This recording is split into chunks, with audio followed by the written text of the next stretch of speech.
Hello, I'm Isaac Hayes III, founder and CEO of Fanbase, and I'm here with a very important message. We are at a turning point in the Black community where we must have equity in the apps we use that scale to billions of dollars. But this time, we own the infrastructure, we own the culture, and we shape the future. And Fanbase is the future. Fanbase combines the free functionality of Instagram, TikTok, and YouTube into an all-in-one platform built for the evolution of social media and monetization. With over 1.4 million users, that's real proof that we are shifting the conversation of tech ownership and equity for creators. So right now, I want you to go to startengine.com/fanbase and invest today. The minimum to invest is $399. That gets you 60 shares of stock in Fanbase at $665 a share. This marks a turning point in Black ownership of social media. If we don't take this opportunity to own social media right now, we will always be customers to our own creations. And that can't go on. So once again, go to startengine.com/fanbase and invest today. We must own the platforms where our voices live, our stories matter, and where our culture drives the world. Thank you.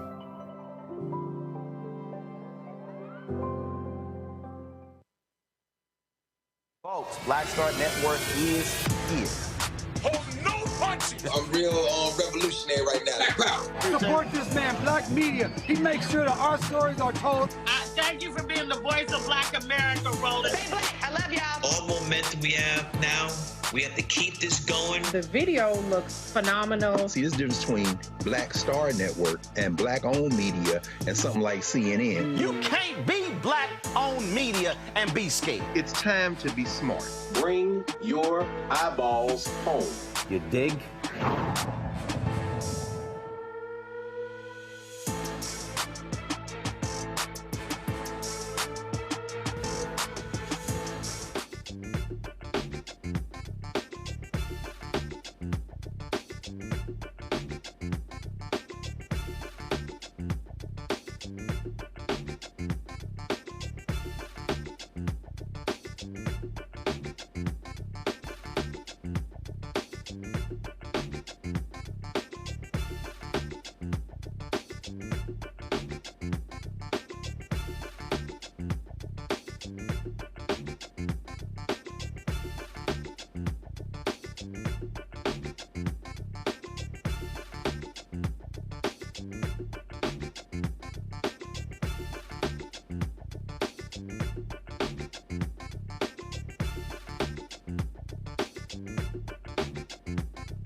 Folks, today's Monday, October 20th, 2025. Coming up at Roland Martin Unfiltered, streaming live on the Black Star Network. The trial of the cop who shot and killed Sonia Massey in Illinois.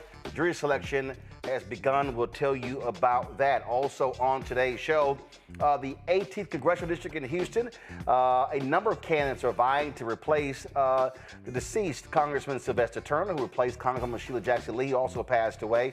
We'll talk to one of those candidates on tonight's show. Also, the Department of Homeland Security, they screwed up. Then they doubled down. They actually posted a doctored video of some black kids saying that they were going to come after ICE.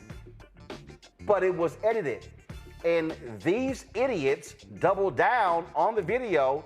One of the young men in the video released a response to their shameful, despicable post. Speaking of shameful, despicable post, another Donald Trump appointee shows how racist he is. Wait until we show you what the person who's supposed to be in charge of ethics, what he had to say about Reverend Dr. Martin Luther King Jr.'s holiday, and also black people, plus him being a Nazi. He actually said that, y'all. Also, Stephen A. Smith continues to run his mouth and get stuff wrong when he talks about Congresswoman Jasmine Crockett. I dealt with this a week ago. Looks like I gotta do it again. And also, Fit, Live, Win. We'll talk about the issue of breast cancer. What's going on with young black women? More and more 35 and under are being diagnosed with breast cancer. It's a lot we're gonna break down. It's time to bring the funk. I'm Roland Martin Unfiltered on the Black Star Network. Let's go. He's got it. Whatever the biz, he's on it. Whatever it is, he's got the scoop, the fact, the find. And when it breaks, he's right on time and it's rolling. Best believe he's knowing. Putting it down from sports to news to politics. With entertainment just for kicks, he's rolling. It's on go, roll, y'all. It's Roland Martin, rolling with Roland now.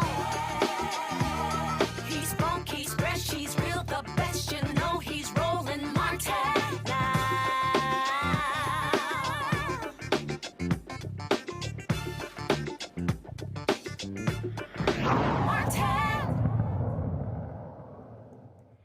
Folks, a year ago, Sean Grayson shot and killed Sonia Massey in her kitchen. Now, he goes to trial. A number of potential jurors filed into a courthouse in Peoria County, Illinois, for the trial of Sean Grayson. He is the former deputy sheriff, in Sangamon County.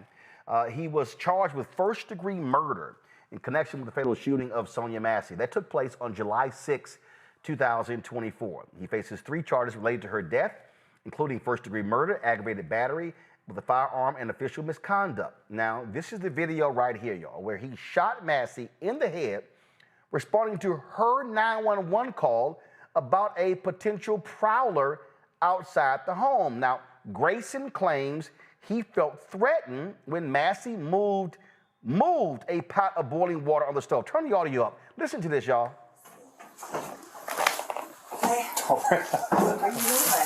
Huh? Where are you going? Away from your hot steaming water. Away from my hot steaming water? Yeah. Oh, I would rebuke you in the name of Jesus. I rebuke you in the name of Jesus. You better fucking not. I swear to God, I'll fucking shoot you right in your fucking face. Okay, I'm sorry. Drop the fucking pot! Drop the fucking pot! Drop the fucking pot! 19 shots fired. Shots fired! Shots fired! Drop the fucking pot!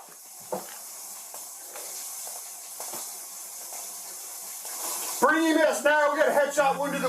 Following the shooting, Grayson was terminated by the sheriff's office. We also found out that he had been fired from another police agency. In February, Massey's family reached a multi-million-dollar settlement with the county with regards to her death. The trial is taking place in Peoria after it was moved from Sangamon County due to extensive media coverage. Now, you watch that video, and I can't wait to this. When you have cross-examination, we don't know if he's going to testify. He wasn't even near her. She's literally across the room, and she moves a pot of boiling water on the stove. You see the video? They could have easily backed up. backed away. He claims, oh, he was sitting here scared for his life. That's the reality of what it means to be black in America. Dr. Omikongo Dabinga Sr., Professor of Lecturer, School of International Service, American University out of D.C., joins us right now, author of Lies About Black People, How to Combat Racism. Also, Ashley Demi joins us out of Washington, D.C., and we got another guest we'll be waiting to hook up with. So, Omikongo, I don't understand at all. This, again, anybody, you watch this video, it is ludicrous for him to say, oh, my life was in danger because she was standing across from the room with a pot of water. Yeah, and it's like you said. I mean, this is what it's like being us in America. It's like you're assumed guilty until proven innocent. But oftentimes with these types of officers who have no business being on the force, it's shoot first and ask questions later if you choose to ask any questions at all. You talk so many times on this show, Roland, when we talk about various incidents about the roles of the police officers, how they're supposed to be the ones to calm things down, how they're supposed to be the ones to be the quote unquote, adult in the room, for lack of a better term, if somebody's acting out, freaking out, going crazy, intense. This woman was none of those things. This woman was none of those things, and Massey made the call. And so, and the fact that this man has worked at other places before, this is one of the reasons why we fought so hard to make sure that we have national registry of these officers, because this shouldn't have been a job he shouldn't have had an opportunity to have the second time. Her family did not deserve that. Our community did not deserve that. And this is just another example of these officers coming in cowboy style, feeling like they just have the opportunity and the ability to do anything. And this is what Trump talked about when he's like, law enforcement can just run wild. And this is an example. We've seen this many times before. Trump has said that, of course, but this is the latest example of that. My thoughts and prayers and any other support we can provide to this family is necessary, but something has to be done to these cops, because especially under Trump now, they're feeling more emboldened to do things like this, and her family and our community deserve better. Ashley? Protect and serve, right? This is what they're supposed to do. She was in her nightgown and she was unarmed. So this is such a horrific story. It should, I mean, I know we have to have a trial, but this was clearly, she was unarmed and this was clearly racially targeted. So I really hope they get the book thrown at them. Like, look at this, in her nightgown, like this, it was horrific. It really was. It was. I think he made more of the situation. And I guess he used the hot water as her weapon, but it definitely was taken out of proportion, and we lost an innocent life because of this. Well, unfortunately, we've seen these things happen time and time again. And so, again, jury selection takes place in this trial, and it will commence. We'll see how long it takes place when the trial actually begins. Let's go to a short break. We come back. Government shutdown is taking place. We'll talk about that. Stephen A. Smith, why does he keep talking about Congresswoman Jasmine Crockett? I don't understand. I got to deal with this again on the show. We'll be dealing with that. And plus, on today's show, Department of Homeland Security altering or posting on social media an altered video. They don't fact check. They don't care. And they're going to put these young black men in harm's way. Oh, and Donald Trump is tearing down a portion of the East Wing to build his stupid-ass ballroom. And he lied, saying the White House was never going to be touched. The liar lied. No shock. You're watching Roland Martin Unfiltered on the Black Star Network. Nicole Cole knows the cornerstone of a successful life starts here. Virginia Public Schools gave Nicole an excellent education. They helped her become a small business owner, family financial planner, mother, and community leader. Now, after 4 years on the Spotsylvania School Board, Nicole is running for delegate to meet the needs of all students.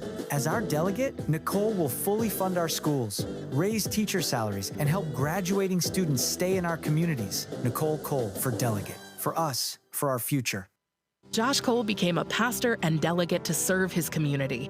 That's why Josh is fighting to lower costs for families hurting from inflation and make sure we can all afford quality health care. But Sean Steinway has embraced his MAGA backers who support Trump's mass firing of federal workers and the MAGA plan to ban abortion with no exceptions. We deserve better than Sean Steinway. I'm Josh Cole, candidate for delegate, and I sponsored this ad. In the military, I gave orders, and they went a lot further than they do around here. If there's one thing I've learned as a mom and foster parent of more kids than I can count, Investing in their future isn't a choice. in Richmond, I'll fight for Stafford's fair share for our schools. Smaller class sizes, better teacher pay, and more vocational training. I'm Stacey Carroll, and I'll fight to get our kids' future in order. Next on The Black Table with me, Greg Calker. Why the America we live in today is not what the founders intended or what they outlined in the Declaration of Independence and even the Constitution. Professor and author Kermit Roosevelt will join us to talk about his book, The Nation That Never Was. How history was misinterpreted, the intent and realities of America's beginnings, and missed a much better story in the process. So if you have to pick some group to marginalize, I think it should be the people who are against equality. That's next on The Black Table, right here on the Black Star Network.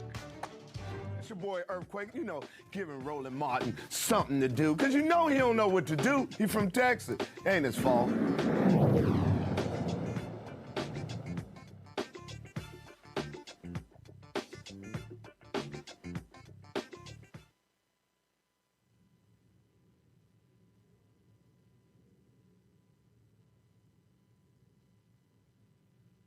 All right, folks, this is a live look of the United States Senate where they are going to be voting for the 11th time on a bill that would reopen the government until November 21st. That's right, military pay has once again become a focal point as Republican Senate Majority Leader John Thune aims to pressure Democrats to support the Trump-backed measure, which is part of the GOP's strict shutdown strategy. Now, the House, they're out of session again. Do y'all understand that the House has literally been out of session 72 of the last 84 days?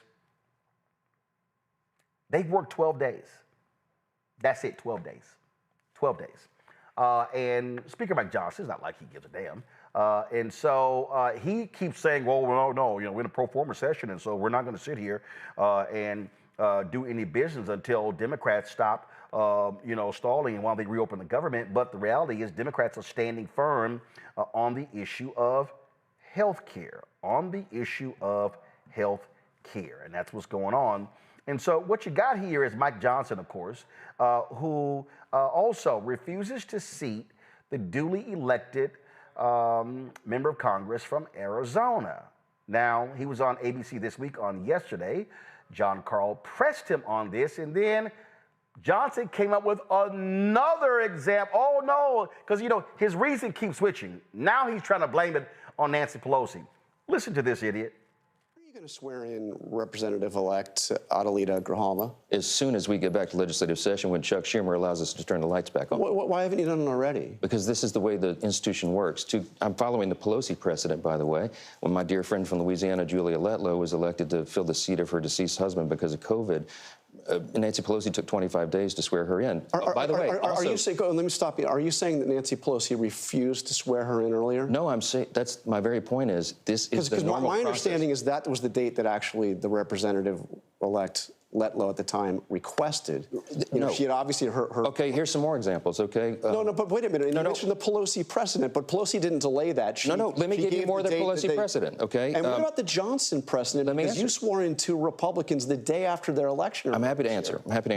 Pelosi precedent. Pat Ryan, Joe Simpolinski. They were elected during an August recess. So 21 days later, when the House returned to regular legislative session, they were administered the oath. That's what we're doing. We're not in session right now. Rep. Grijalva was elected after the House was out of session. As soon as we return to legislative session, as soon as the Democrats decide to turn the lights back on so we can all get back here, I will administer the oath on the first day. You could swear her in tomorrow, right? No, not tomorrow. No, we couldn't. We wouldn't. There was an exception for 2 Floridians earlier in this Congress, but the reason was they were duly elected, they had a date set, they flew in all their friends and family, and the House went out of session. So if she flies in friends and family, then we don't have a date set. She was elected after. Okay. GPS. Did y'all hear all that line? Did y'all hear the line? So it was, Pelosi did this here. Well, my bad. I'm sorry. I know Pelosi did it, but, okay. I got another example. It was sort of like, let's see. Okay, let me find another one. Find another one. Let me just throw another ball in the air. That's all he's doing. He's lying, y'all. He's lying. Johnson doesn't care. He's lying. And now Republicans want to play this game of, so let's fund the military. So Democrats, we're going to blame you. Well, really? That's because, y'all are mad because the military people are now jumping on your ass because of what you've done. And so now they want to sit here and play games and say, well, let's at least fund the military. But I'm sorry, weren't y'all just, you know, over here like not wanting to fund? So plus this thing is gonna happen through November 21st. So that's just like, oh, I don't know, 32 days. So what are we actually doing here? Now, you got to remember, this is the same person, Mike Johnson, who got slammed by the wife of a member of the military. He was on C-SPAN, and she called in, she lit his ass up. This is what she said. Republican line, Fort Belvoir, Virginia. Samantha, you're on with Speaker Johnson. Hi, Mr. Johnson. So my question or comments are related to what you said yesterday about not being open to pass any legislation to ensure that military gets paid. I'm sure you can tell by my voice I'm very shaky. Just want you to hear a little bit about my family. I have 2 medically fragile children. I have a husband who actively serves this country. He suffers from PTSD from his 2 tours in Afghanistan.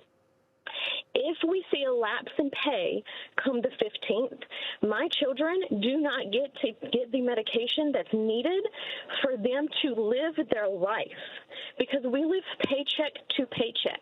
I heard you earlier say that you side with President Trump on anything that he says. Well, I just read an article this morning that said he absolutely wholeheartedly believes that there needs to be legislation put in so that we do not miss a paycheck. You have the power to do that. And as a Republican, I'm very disappointed in my party, and I'm very disappointed in you because you do have the power to call the House back. You did that, or you refused to do that just for a show. I am begging you to pass this legislation. My kids could die. We don't have the credit because of the medical bills that I have to pay regularly. You could stop this, and you could be the one that could say military is getting paid.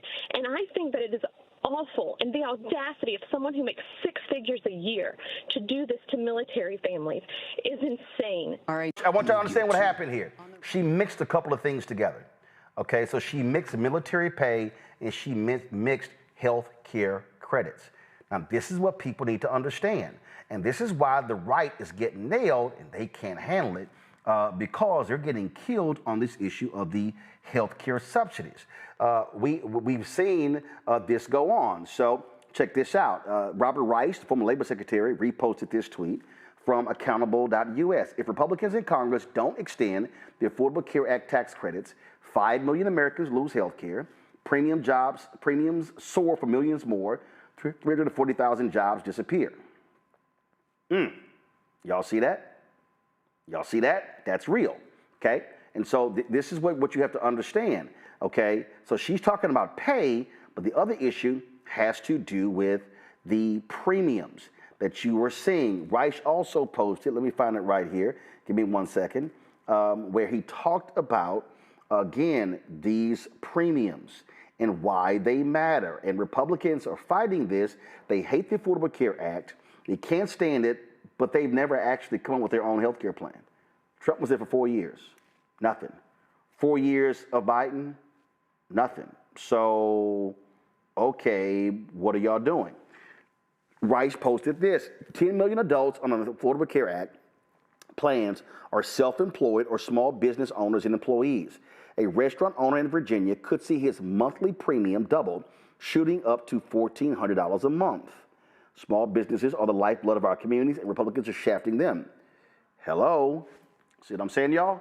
See, this is what they don't want people to contend with. They don't want you to contend with this here because when you start looking at the money, when you start looking at the numbers, these are the people that are being impacted. And so what the Republicans tried to do was, when they passed that big ugly bill, they shifted a lot of those costs to 2027 so it wouldn't impact the 2026 midterm elections. The problem is this little subsidy, it has to be dealt with right now. So people are getting notices as we speak regarding these healthcare premiums.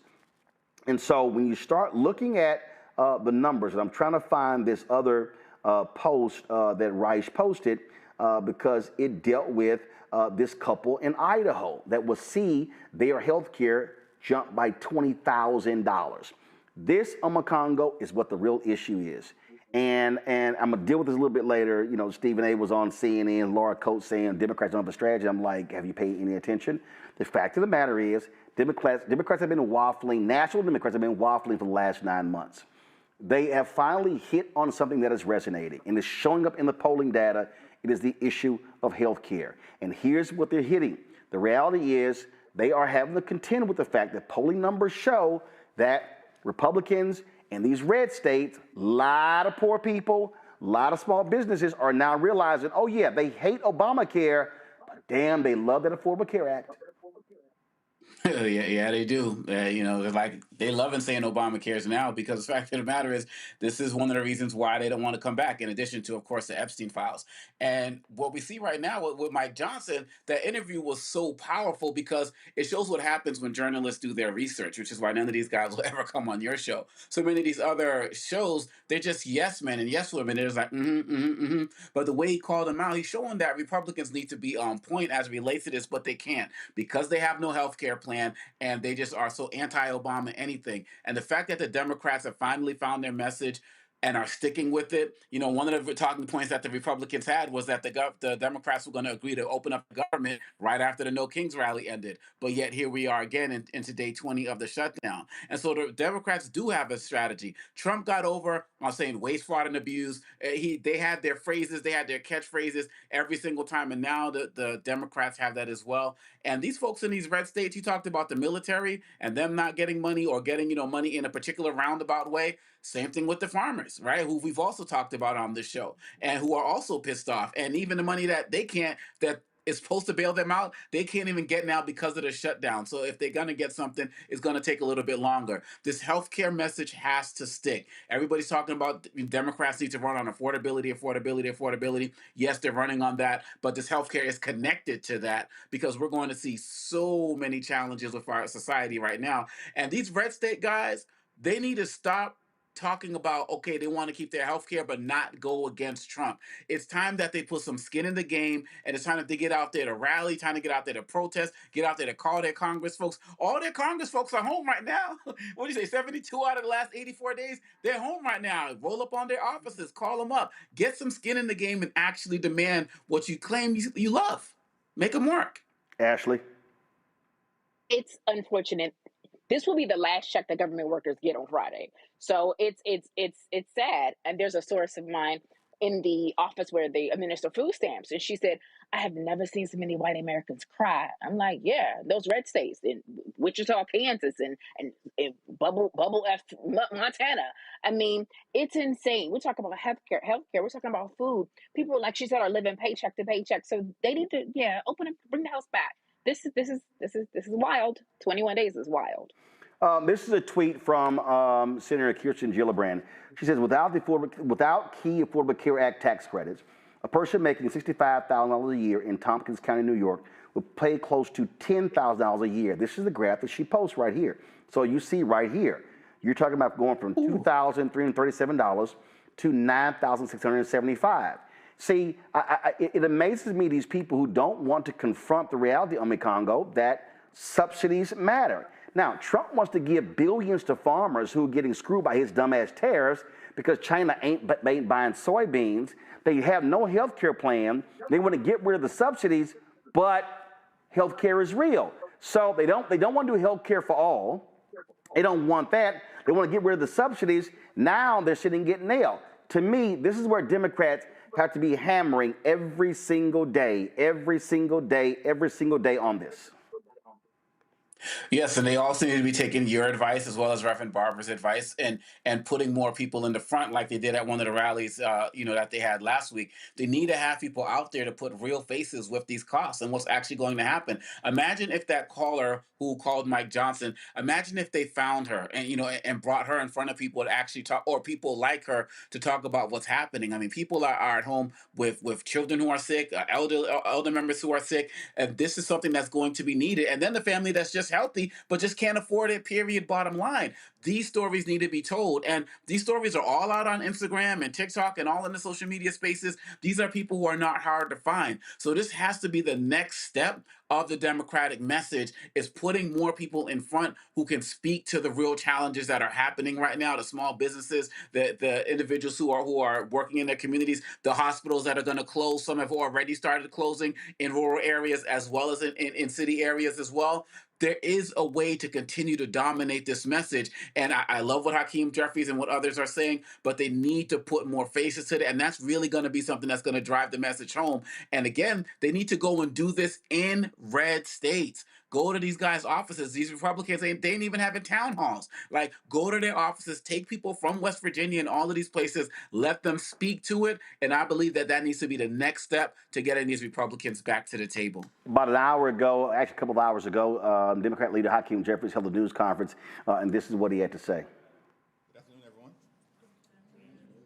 This is day 20 of the Trump Republican shutdown, and Republicans have shown zero interest in reopening the government, enacting a bipartisan spending agreement that actually is designed to make life better for the American people, and address the healthcare crisis that Republicans have created that is devastating people all across America. Our position as Democrats remain clear in the House and in the Senate. We need to reopen the government, and we need to do that now.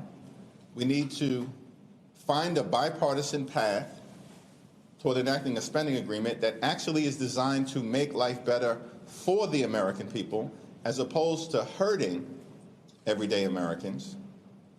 And we need to decisively address the Republican health care crisis that is crushing people all across the country. Working class America, rural America, urban America, the heartland of America, small town America, and black and brown communities all across America. The Republican health care crisis, as Marjorie Taylor Greene has repeatedly indicated, is real.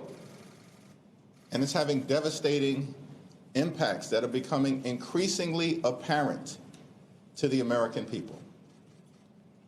In Idaho, 100,000 Americans are at risk of losing their health care if the Affordable Care Act tax credits expire, because it will become unaffordable for them. In Georgia, Virginia, and Maryland, people are now finding out that their health insurance premiums are about to increase, in some instances, by more than $2,000 per month, for a total of $24,000 per year. No one can afford those types of increases. In Alabama, it's now clear that at least 50 rural hospitals are at risk of closing because of what Republicans have done in devastating Medicaid in their one big ugly bill. The Republican health care crisis is real. And every day that passes by without action, it gets even worse for hardworking American taxpayers. Questions? Mr. Leader. Open enrollment, as you know, begins on November 1st. Once that date comes, will this fight for health care still be worth it? If we don't address the Republican health care crisis in advance of open enrollment on November 1st, it will become even more apparent to everyday Americans why we need to extend the Affordable Care Act tax credits. Because by that point, tens of millions of people across the country will realize that their health insurance premiums, copays, and deductibles have skyrocketed beyond what's affordable because of Republican inaction. So it wouldn't guarantee an end of the shutdown come November 1st? It's certainly our hope that as the reality starts to sink in for so many Americans across the country, that because of the Republican refusal to extend the Affordable Care Act tax credits for working class Americans, that their premiums, copays, and deductibles are going to increase by thousands of dollars per year, in some cases more than $20,000 a year, that action needs to be taken by the Congress now, as Democrats have been saying for the last several weeks. If Senate Democrats walk away with a failed vote to extend the ACA subsidies, let's say a 60-vote threshold, and declare victory and vote for the clean CR, would that be a satisfactory outcome for you, your caucus, your voters? House and Senate Democrats have been on the same page from the very beginning of the effort to try to fund the government, which is to make clear we need to cancel the cuts, lower the costs, save health care. Thank you, Mr. Leader. Speaker Johnson held his press conference with Chip Roy, Andy Harris of the Freedom Caucus this morning. He said that Republicans were captive to the left. That's why you and Chuck Schumer were so supportive of the No Kings rally this weekend. I want to kind of get your sense of how do you see the Republican opposition to the ACA subsidies, which is something that the Freedom Caucus is leading on. Can you speak about that dynamic of them framing you all as captive to the left when the Freedom Caucus is kind of leading on their opposition to the extending the ACA subsidies? The House Republicans are divorced from reality and have continued to function as nothing more than wholly owned subsidiaries of Donald Trump and his extreme administration from the very beginning of this Congress. Republicans have done nothing to make life better for the American people. That's why the American people know overwhelmingly the country is heading in the wrong direction, and why Donald Trump's approval ratings are at rock bottom. Republicans promised that they were going to lower the high cost of living on day one. I love promoting our delicious baked goods. Thanks to OptiSigns. Hold tight 1 second. We're going to play the rest. Here we go. Here we go. Electricity prices are through the roof. Housing costs too expensive. Childcare costs too expensive. Groceries too expensive. And now, because of Republican refusal to extend the Affordable Care Act tax credits, tens of millions of Americans are about to experience these dramatically increased health care premiums such that they will be unable to see a doctor when they need one, when their children need one, or when their family needs one. Like, at the end of the day, this is about the health care of the American people. And this is about driving down the high cost of living. No matter what lies or disinformation Republicans continue to try to put out there in the public domain. The Republican argument coming from the House has changed every week. It literally has changed every week. Now it's because of the No King's Day peaceful, patriotic, and powerful protest that occurred this weekend. In a few days, it'll be about something else. Democrats from the very beginning have been crystal clear and consistent. Cancel the cuts, lower the costs, save health care. Do you see this shutdown ending in any way without Trump's involvement? Does he need to get involved? Donald Trump definitively needs to get involved. He needs to get off the sidelines, get off the golf course, and actually decide to end the shutdown that he's created, that he has allowed to happen. We know that House and Senate Republicans don't do anything without getting permission from their boss, Donald J. Trump. And the reason why there have been no negotiations, zero negotiations, since Republicans shut the government down, is because Donald Trump clearly wants the government shut down. He wants to inflict pain on the American people. And this will not change until Donald Trump gives Republicans permission to sit down with Democrats. And as we've indicated, we are ready, willing, and able to sit down anytime, any place, with anyone here at the Capitol or back in the White House to try to enact a bipartisan spending agreement that actually improves the quality of life of the American people and addresses decisively the Republican health care crisis that is devastating people all across the country. Mr. Lee, there's some interesting comments from the HFC, House Freedom Caucus today, that they would possibly be open to a subsidy extension if they got certain changes to health care policies like HSA extension, expansion or short-term plans. Is it a clean subsidy extension only for you, or are you open to some of these ideas at the Freedom Caucus and other? Well, our position has been that we are open certainly to anything bipartisan that emerges from the Senate in good faith that reopens the government, but at the same time decisively addresses the Republican health care crisis, which includes, but is not limited to, extending the Affordable Care Act tax credits, because that needs to be done with urgency, given the fact that open enrollment starts on November 1st. And all across the country right now, tens of millions of Americans are receiving notices that are shocking them in terms of the premiums, copays, and deductible increases that they are being forced to absorb because of Republican inaction.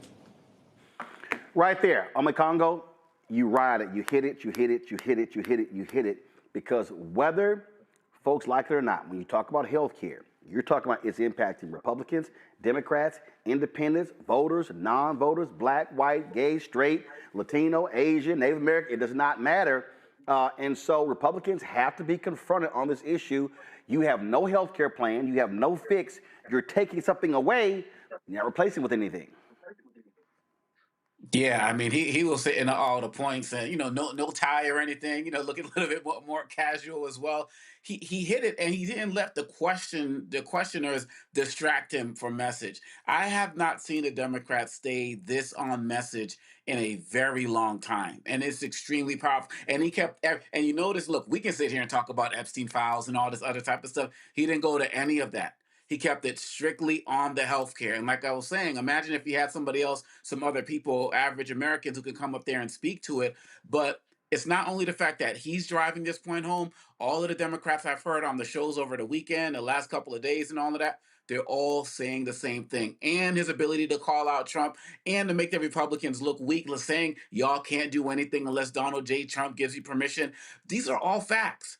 I'm not looking at anything that he's saying in there that is a lie, that's manipulation, and people can't argue with them because at the end of the day, the Democrats are there, or here, I should say, they are in D.C. So when he says we're ready to meet, it's not about, I'll fly down anytime. They are there in D.C. daily doing the work. The Republicans are nowhere to be found, and they need to continue to be called out. And the way he did it, I felt was masterful.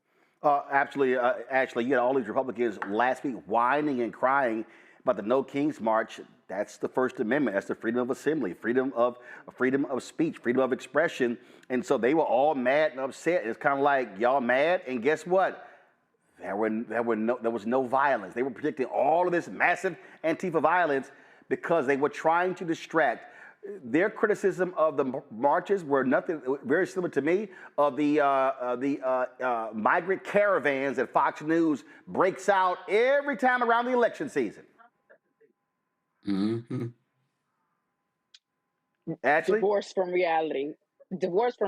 Hakeem Jeffries said it perfectly. Because all America, rural America, urban America, the heartland, like 50 hospitals closing. That's what about pregnant mothers, friends and families undergoing chemotherapy? Like, this is bad. But Trump, like he said, wants to inflict pain because he's trying to create this dictator role that he's trying to want so badly, like his friend Putin. But yeah, wild. All right, folks, let's talk about Department of Homeland Security. Department of Homeland Security. So over the weekend, they posted a tweet, and this is literally what they posted. Okay, this is the tweet right here. Okay. All right, that's the tweet. Now I want y'all to play the video that they actually posted. You have that? Let's play the video. Blessed that these hoes on my dick cause I'm fly like a jet. They gon' be surprised when they see I made this beat, baby Chief and Kanye West. As long as the hoe outside with the zoo shit never see home. 26. Now that was the video. The video claimed. So again, DHS talking about they are threatening law enforcement. Here's the problem. That was an altered video. This is actually the original video that was posted on TikTok.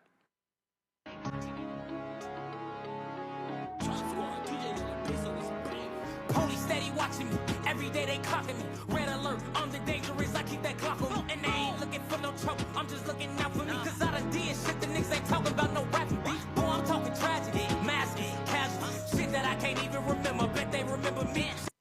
The original was talking about Iran.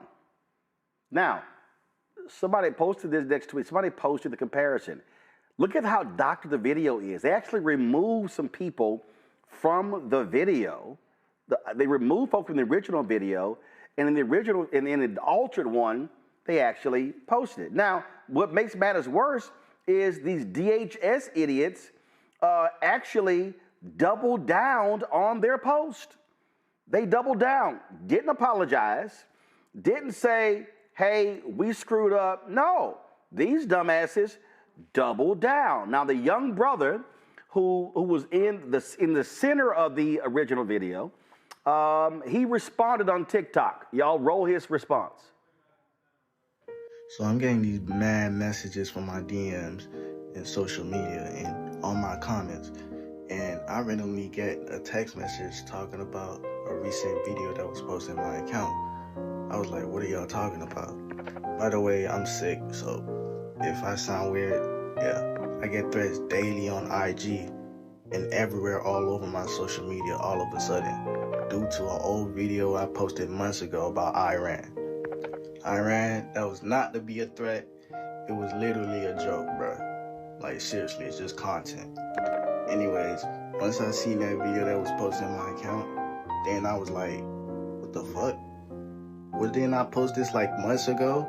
Then I seen the caption, and then I was like, wait, I didn't do that. I still got the video saved on my draft from months ago on TikTok, bro. I'm gonna pull it up right here. Now, here's the fucked up part.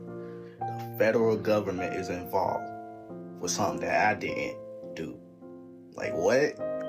So this is what they reposted off my TikTok. That video got taken down. So here's what they reposted on their page. Now that video is going crazy as hell on Twitter, bro. Now I'm a threat to the government for something that I didn't do, bro. Now I'm being called a wannabe YN, a wannabe gangster over a video that I didn't caption or I didn't post.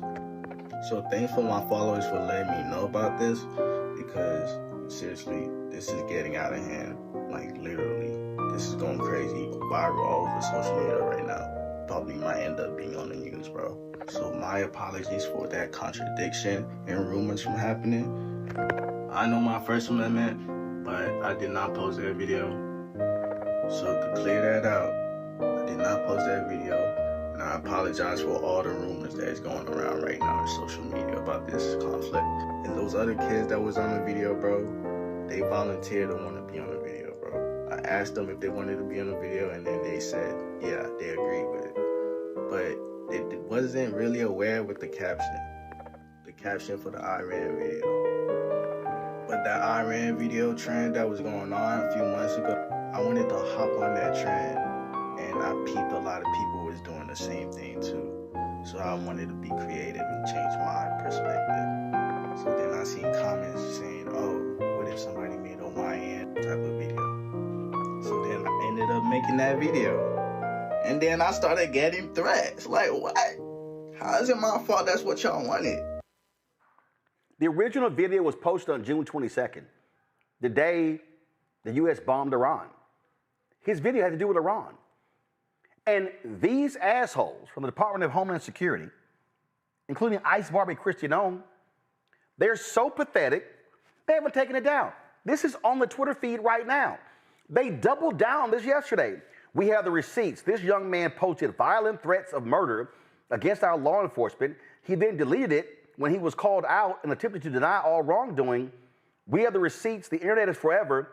This willful ignorance and intentional blindness by leading Democrats to the massive increase in violent rhetoric against our agents due to their actions is both disgusting and disappointing. Violence against our agents and officers must stop. So you see them claiming this is it. But y'all, we all know from the original video, cats were omitted. Like, they're omitted. Now, this is the original video right here. It says, you've seen what we can do. Don't say something that you can't finish, Iran. We all ready. United, we all stand. U.S. flag, we want all the smoke.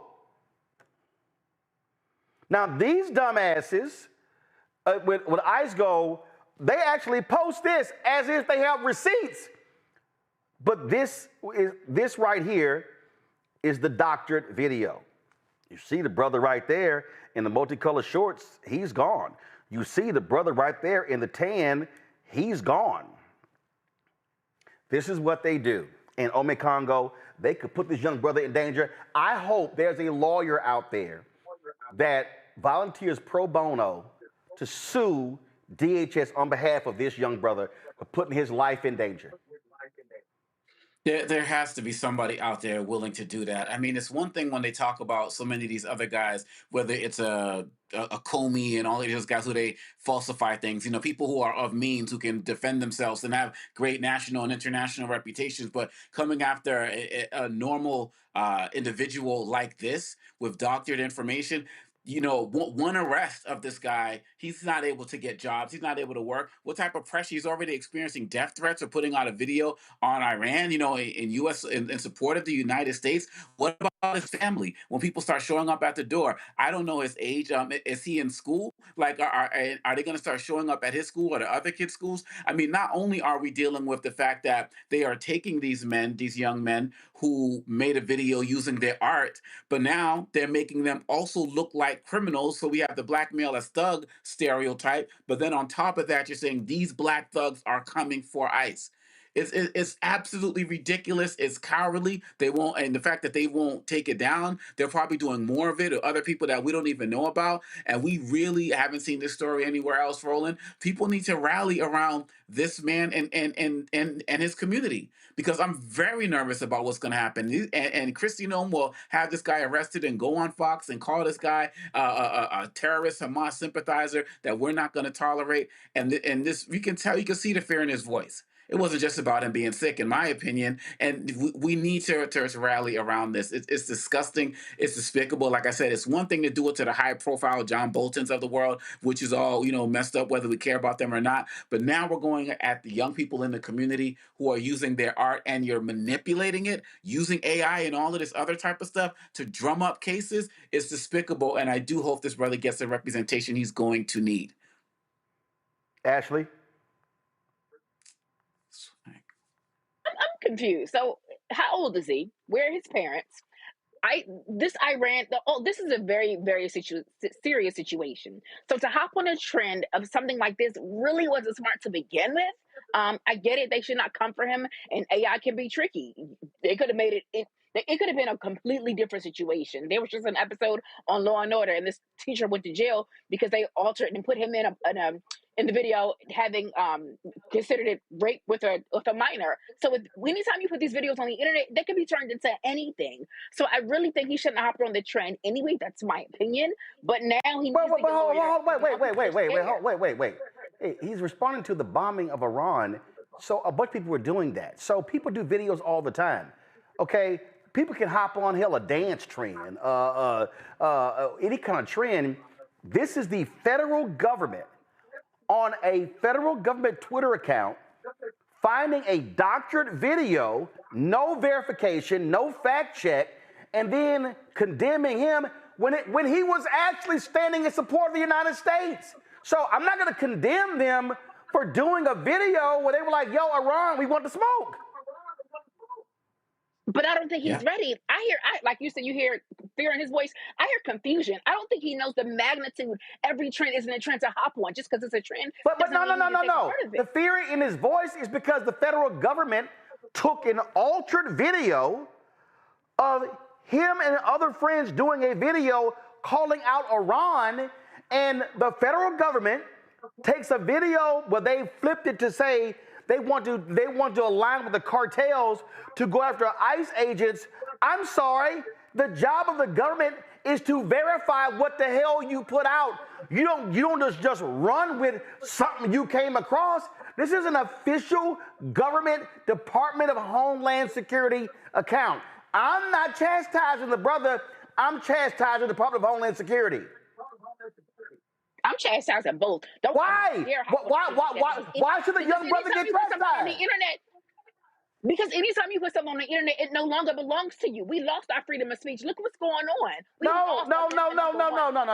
No. You can post something on social media and you can still have the integrity of what you said.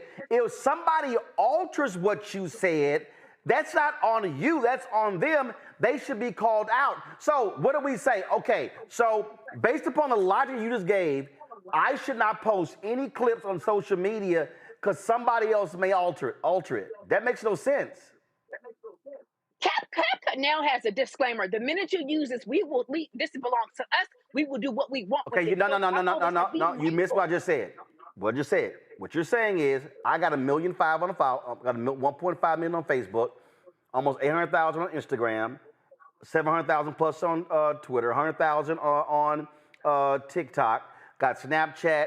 Got fan base, Spoutable, Spill, LinkedIn, YouTube. So the point here, using your logic, I should not post anything on social because somebody else might take it, edit it to make it be completely different than what I said, and I'm at fault because of what they did. That makes no sense.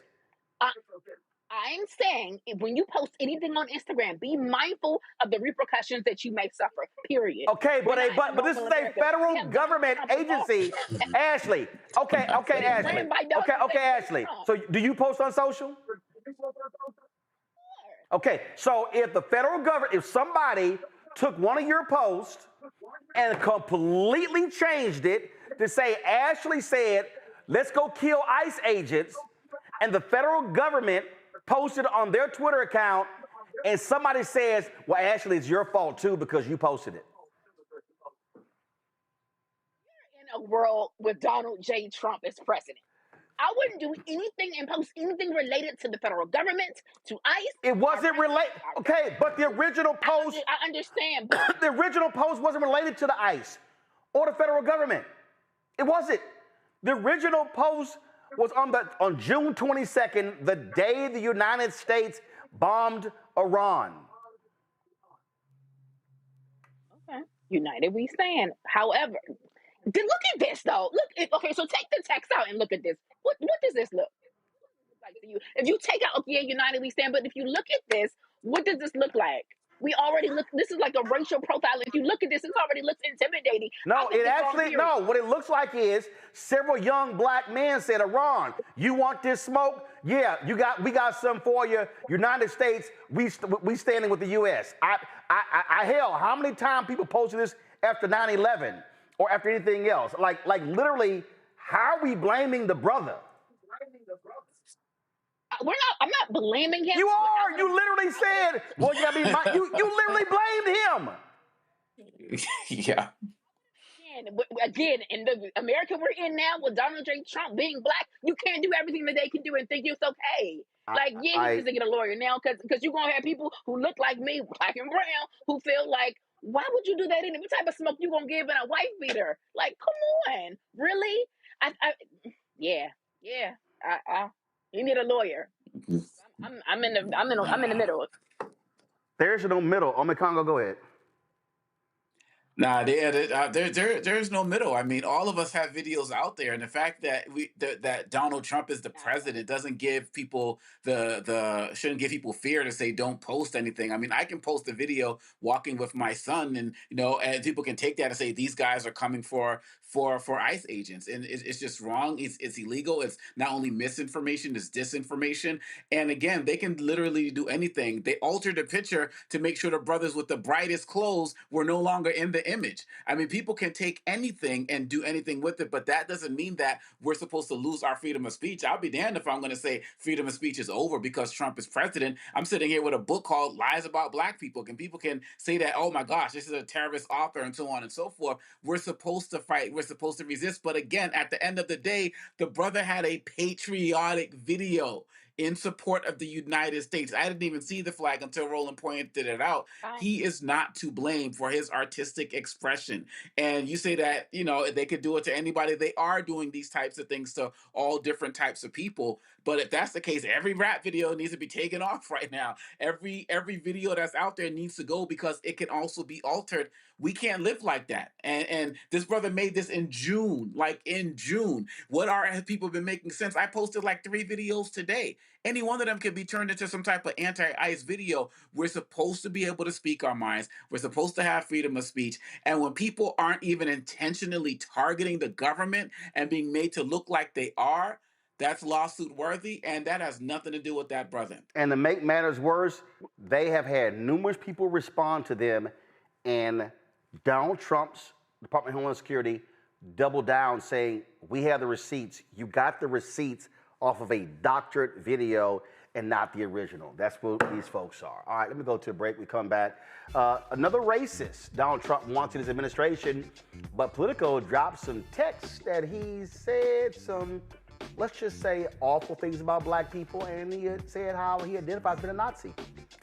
Yeah, we'll discuss that next. And Stephen A. continues to run his mouth about Congresswoman Jasmine Crockett, but why does he keep getting his facts wrong? Yeah, it's time for a fact check. Folks, you're watching Roll Up Unfiltered on the Black Star Network. Support the work that we do.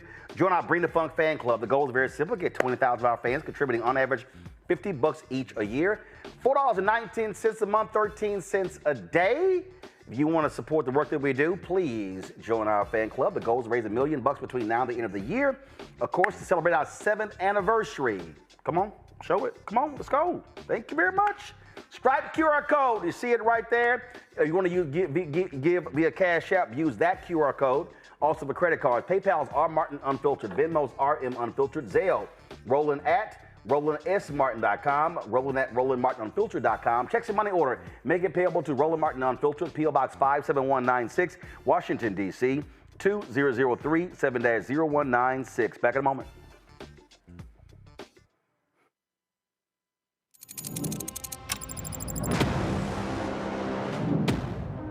Afrotech, it's a lot of beauty, a lot of brilliance, a lot of intellect, a lot of innovation.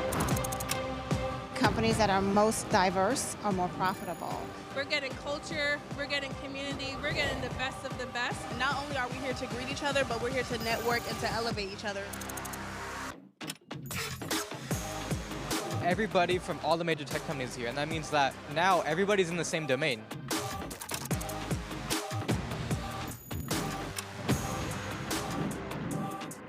This is the premier event every year. This is really where we could take off. You can go fast by yourself, but we go farther together. This is where you're supposed to be. As a pastor, I hear a lot about trips to the doctor. Bills piling up, jobs being lost. So as your delegate, I went to work writing laws that protect families, helping parents care for their disabled children, capping insulin costs, lowering prescription prices, and investing in our police and schools. I'm Josh Cole, and as your delegate, I'm working to keep us strong and safe. Hey, what's up, everybody? It's Godfrey, the funniest dude on the planet. And you're watching Roland Martin Unfiltered.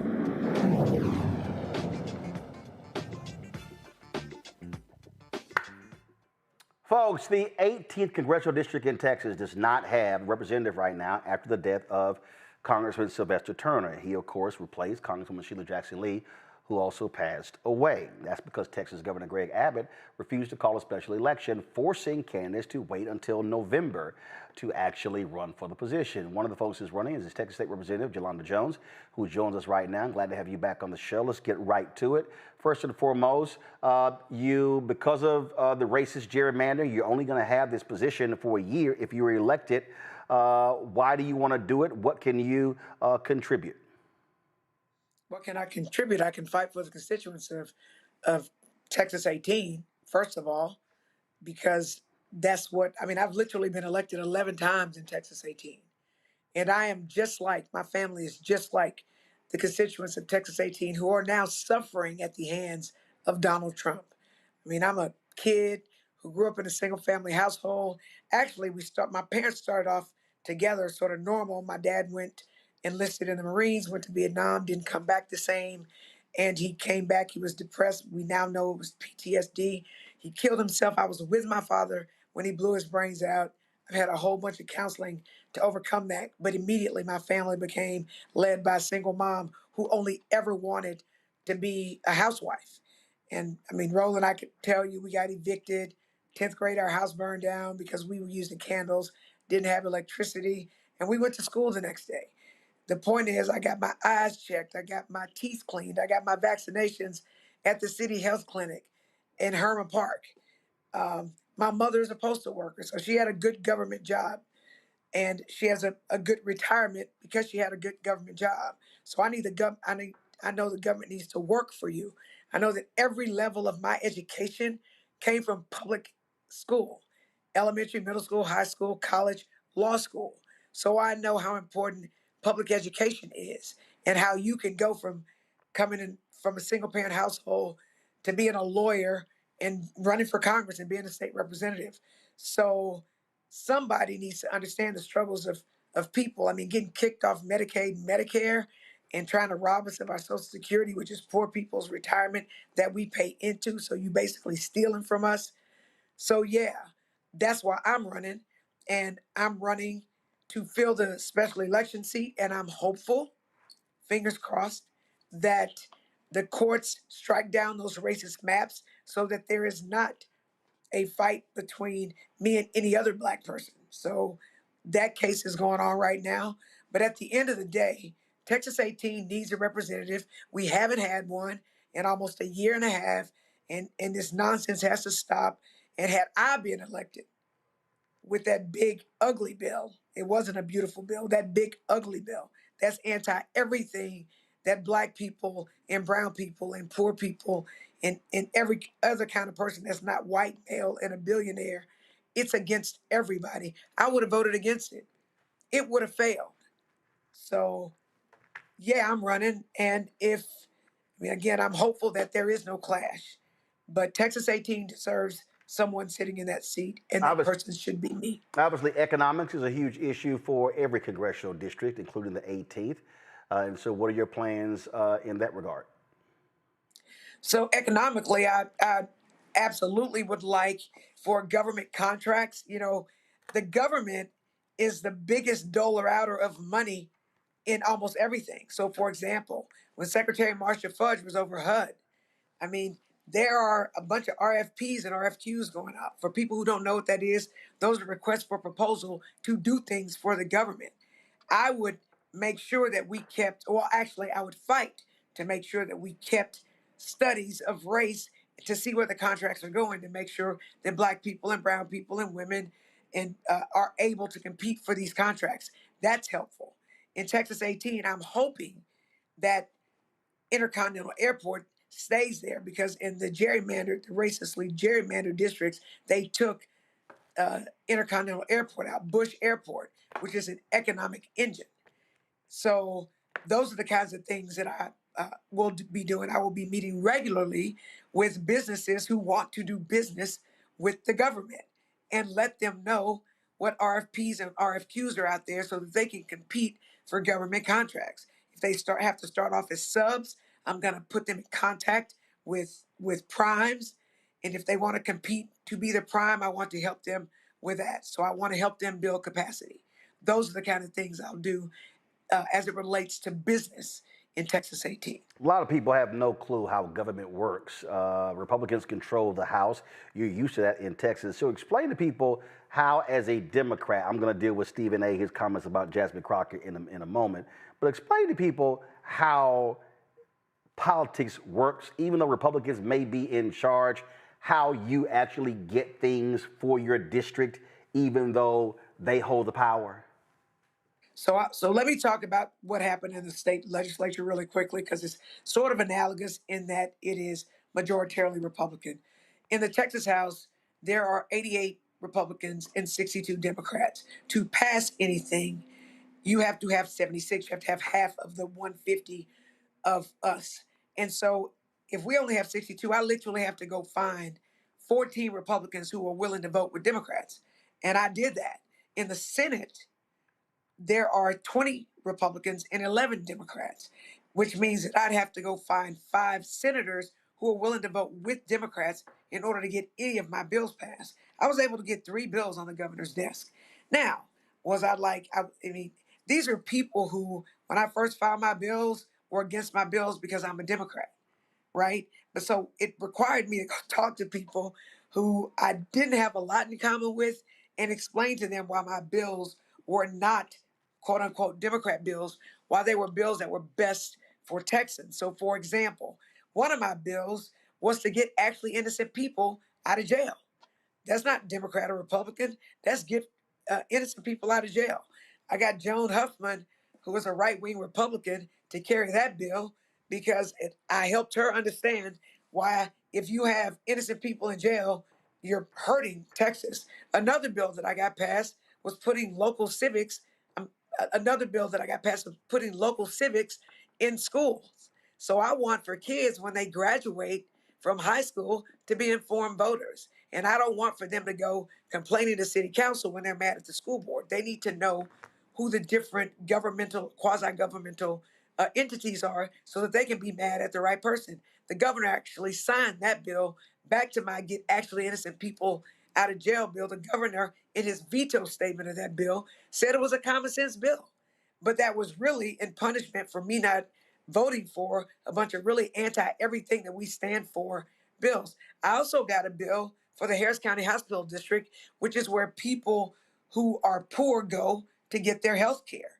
Well, there's a lot of violence there. The patients are getting beat up, and the people who work there are assaulted. And so it was hard to keep people working there, which meant that they couldn't give the health care that they needed, and they were paying a premium for law enforcement there because they'd have to hire police officers with extra jobs. So I got them a law enforcement agency so that patients are no longer going to get beat up and people are going to be safe in their workspaces. So I have been able to work across the aisle. I will do the same thing in Congress. I can tell you I've already been building relationships with members of the CBC. One of the people who contributed to my campaign is Congressman Clyburn, and I'm very proud of that. Another person who's contributed to my campaign is Representative Bonnie Watson Coleman. I could go on. Another person, I mean, I could go on. A number of CBC members have contributed to my campaign. And I believe that's because they'd like to work with me. Let me be clear. When I get into Congress, I get that I'll be a freshman. And I don't care how great of a freshman you are. All you have to do is remember how it was when you were in 8th grade and you went to 9th grade. Didn't matter how much of a sports star you were. When you got to 9th grade, the people on varsity, even if you happen to be on varsity, let you know you were a freshman. It's going to be the same way in Congress. So I've already started building relationships with senior members of Congress to help get money appropriated to Texas 18. Because I understand that I'll be one of the lowest people on the totem pole. And so people that I have started developing relationships, and I said, who have contributed to my campaign are like on the Appropriations Committee, on the Ways and Means Committee. Those are important committees. Right. So I've already started building those relationships. Questions? Omekongo, you first.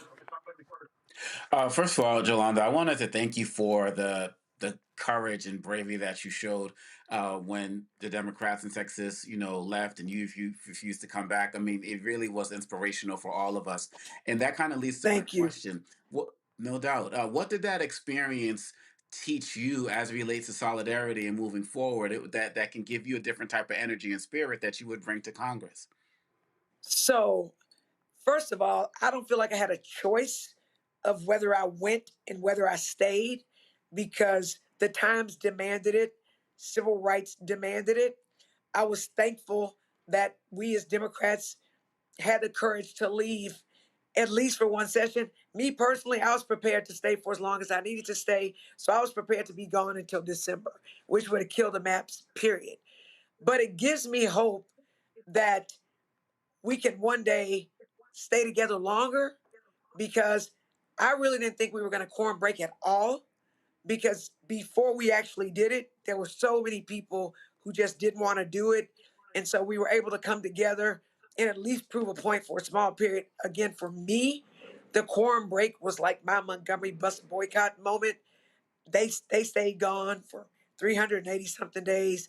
I was willing to stay gone as long as I needed to actually kill the maps. It didn't end up working out like that, although I did not go back to give them the quorum they needed to pass those racist maps that they ultimately passed. But I was hopeful for the time that we were away. I was so hopeful that I saw Black people coming together. I saw the Black media coming together. And I think as elected officials, we have to support Black media. We have to give them the scoops. I mean, that's why I spoke with Roland, I spoke with Joy, I spoke to Angela Rye, and I explained to them the maps. I gave receipts and I explained it because the seats that were stolen were Black seats. And Black faces needed to be the face of the quorum break because they were stealing from us. And, you know, people who aren't us, people who aren't of color, people who aren't Black struggle saying racist. But Black people, at least this Black person, me, Jolanda Jones, if it's racist, I'm going to call it racist. That's what I love about Roland.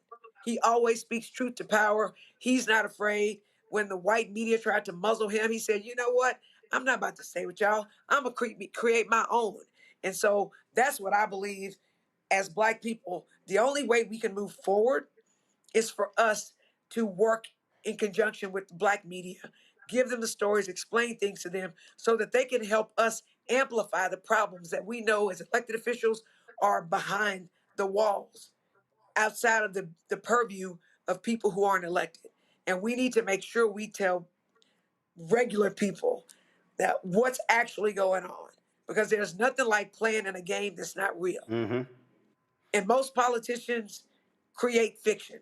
They don't tell the truth. Ashley, question? Thank you for running, Jolanda. And earlier you mentioned Clyburn. In what ways, what contribution and impact do you feel that you're going to make specifically to the Black Caucus? So first of all, I'm going to work with the Black Caucus, with the CBC, because we're under attack. I understood clearly what Trump is trying to do with these racist redistrictings. He literally is going to Republican states and he's targeting the CBC. It's not a coincidence that the CBC has the most seniority in Congress. So even if you are the minority party, if you have seniority, you're a ranking member of committees. So that is what he's trying to do.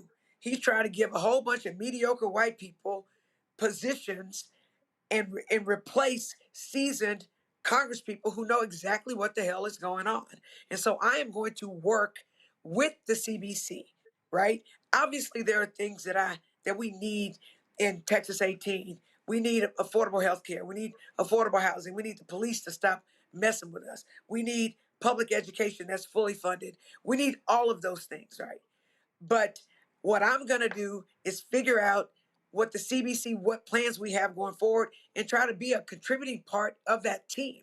And hopefully in turn, they will help me get money appropriated to Texas 18. But I think that Black people in America are going to have the best chance to be represented successfully in Congress if the CBC runs as a team. I think we're going to be as strong as our weakest CBC member. All right, then. Well, listen, it all comes down November 4th, Election Day. Representative Jolanda Jones, we appreciate having you on the show. Thanks a lot. Roland, early vote is going on now. It started today at 7 a.m. to 7 p.m. It's going on until October 31st, Halloween. So from today until October 31st is early vote. Election Day is November 4th. And please follow me on social media at Jolanda Jones. My name is spelled Jolanda Jones. And please visit my link, jolandajones.com. Donate, volunteer, but I'm in it to fight for the least, the last, and the lost. And I will be a part of the CBC because we're strong as our weakest member. All right, then. Thanks a bunch. Thank you. Thank you, Roland. Folks, I'm going to go right into it. So, Donald Trump, he loves racists. I mean, loves racists. And the folks at Politico have broken another story on this racist who desperately wants to be confirmed by Congress. That's right. His name is Paul Ingracia. And it's quite interesting, y'all, little Paul. So here's a photo. Here's a photo of Paul with Donald Trump. Check this out. Here, look at Paul here, y'all. So let's just zoom right on in. So both of them got little thumbs up, all this sort of good stuff. Well, guess what, y'all? Paul is a racist. So this is a story from Politico. Trump nominee says MLK Jr. holiday belongs in hell and that he has Nazi streak according to text messages. So there was a group chat right here. And now, mind you, this person has a Senate confirmation hearing scheduled for Thursday. Donald Trump has nominated him to lead the Office of Special Counsel. Well, he was in a group chat. He was in a group chat with fellow Republicans and influencers. So check this out, y'all. This is the story. And so there's more photos of LaPaul here, and he used an Italian slur for black people, all these sort of different things. So Paul was kind of busy, y'all, on social media, sharing with us all of his racism. And so here's one of them here. MLK Jr. was the 1960s George Floyd, and his holiday should be ended and tossed into the seventh circle of hell where it belongs. One of the people in the chat goes, Jesus Christ. That was one of the comments. Now, check this out. He admitted in the chat, let's go back. I do have a Nazi streak in me from time to time. I will admit it. Oh, now we're admitting we like Nazis. He also put in one of the tweets, never trust a Chinaman or Indian. Never. Okay. All right. Thank you, Paul. Appreciate that. And then he posted, I said we're making Kwanzaa illegal in the next Trump administration. That was the gist of my tweet. No Mulignan holidays. That's the Italian slur for black people. From Kwanzaa to MLK Jr. Day to Black History Month to Juneteenth. Every single one needs to be eviscerated. And this is the person that Donald Trump wants to lead the Office of Special Counsel. That racist. Oh, look at Paul. So, Ashley, how do you think his Senate hearing is going to go on Thursday? This is going to be interesting. Never trust a Chinaman. Like, this is all levels of racism at its best, and it's interesting that they can say whatever they want. So we can't. So this race is going to be very interesting. I would definitely be glued into this because it's just like they can get away with everything and say what they want. I don't think that's going to fly, Ome Congo. Don't be surprised if Trump has to pull his name, because I don't see Republicans defending that level of racism, especially the Nazi streak. I think that's going to be interesting. I mean, at the end of the day, they didn't confirm Ed Martin. But the challenge with that is that people like Ed Martin still get positions within the government if Trump likes to. So I think it would be great to see the Senate, stand up. I mean, they put so many other horrible appointees in office. It's disgusting. But it would be great to see them stand up to him. But this is one of the guys that J.D. Vance will call, just kids being kids. I mean, the man is 30 years old. And so it seems like as it relates to Trump, like being a racist, being somebody who has some type of sexual assault or case of harassment case, like these are resume builders for Trump. So the way that these guys keep finding their way to the top, it's absolutely ridiculous. But I do feel like at some point, these guys in the Senate are going to have another breaking point, as they had Ed Martin. And I believe that this has to be the guy. Now, if this political chat stuff didn't come out, I feel like there's still enough out there on him that people would have known. So the fact that he got this far is problematic. But yeah, if this happens, Roland, wow. But yeah, I'm with y'all. I can't see it happening. Folks, one more thing before I go to the break, and that is, if you want to talk about how shameful and despicable Donald Trump is. Y'all remember when they announced that, oh, they were going to be building this new ballroom on the grounds of the White House. And Donald Trump said that we're not going to be touching the White House. This is the renderings that they actually released, showing this ballroom that's going to be 3 times as large as the East Room. And it can accommodate 650 people. And it's going to cost $200 to $250 million. And they released this here, what it's going to look like on the inside. And he wants a new ballroom similar to the one that he has at Mar-a-Lago, and just, oh my goodness, and how amazing and exciting this is going to be, this whole new ballroom. Now remember, he said it was not going to impact the White House at all. It was not going to impact at all. It's very interesting that he said that, y'all, because when you actually look at this, the Washington Post posted this story today. This is what the east side of the White House looks like right now. Oh. Whoa. Wow. He said, oh, no. We're not going to touch it at all. We're not going to touch it at all. It's not going to be touched at all. Now, there's also a process, because the White House is a historic building. But see, Donald Trump don't give a shit about laws. His whole deal is, I'm going to do whatever. Here's another photo on social media. Someone posted of the east side of the White House. And there are more. Yes, that's another photo. And so here are just some more photos right here that people posted. Here was a video that somebody posted. Again, y'all, this is the east side of the White House. So again, see, Trump's whole deal is I can do whatever the hell I want to. I don't give a damn about rules. This is somebody here who posted a time-lapse video of them tearing portions of it down. You see it right here. Yeah, that's what they're doing. So remember, he said, oh yeah, we're not going to do. So, and I've walked through, like right here, y'all, I've walked through. This is that eastern portion. So what happens is when you go to the White House, and they have events there, normally what happens is you're walking through that east portion. Matter of fact, I'm going to try to find some videos. I was there for, my goodness, I was there last for the Christmas party that took place at the White House. And so what happens is you normally are walking through eastern portion, you get in order to get to the White House. And in the eastern portion of the White House, let me see, I'm trying to think. So Biden, they had the Christmas party. Give me 1 second, y'all. They had the Christmas party there. That was in December. It was in December. I know I shot a video. It was so I think that was around December 6th or so, something like that, when they had the Christmas party.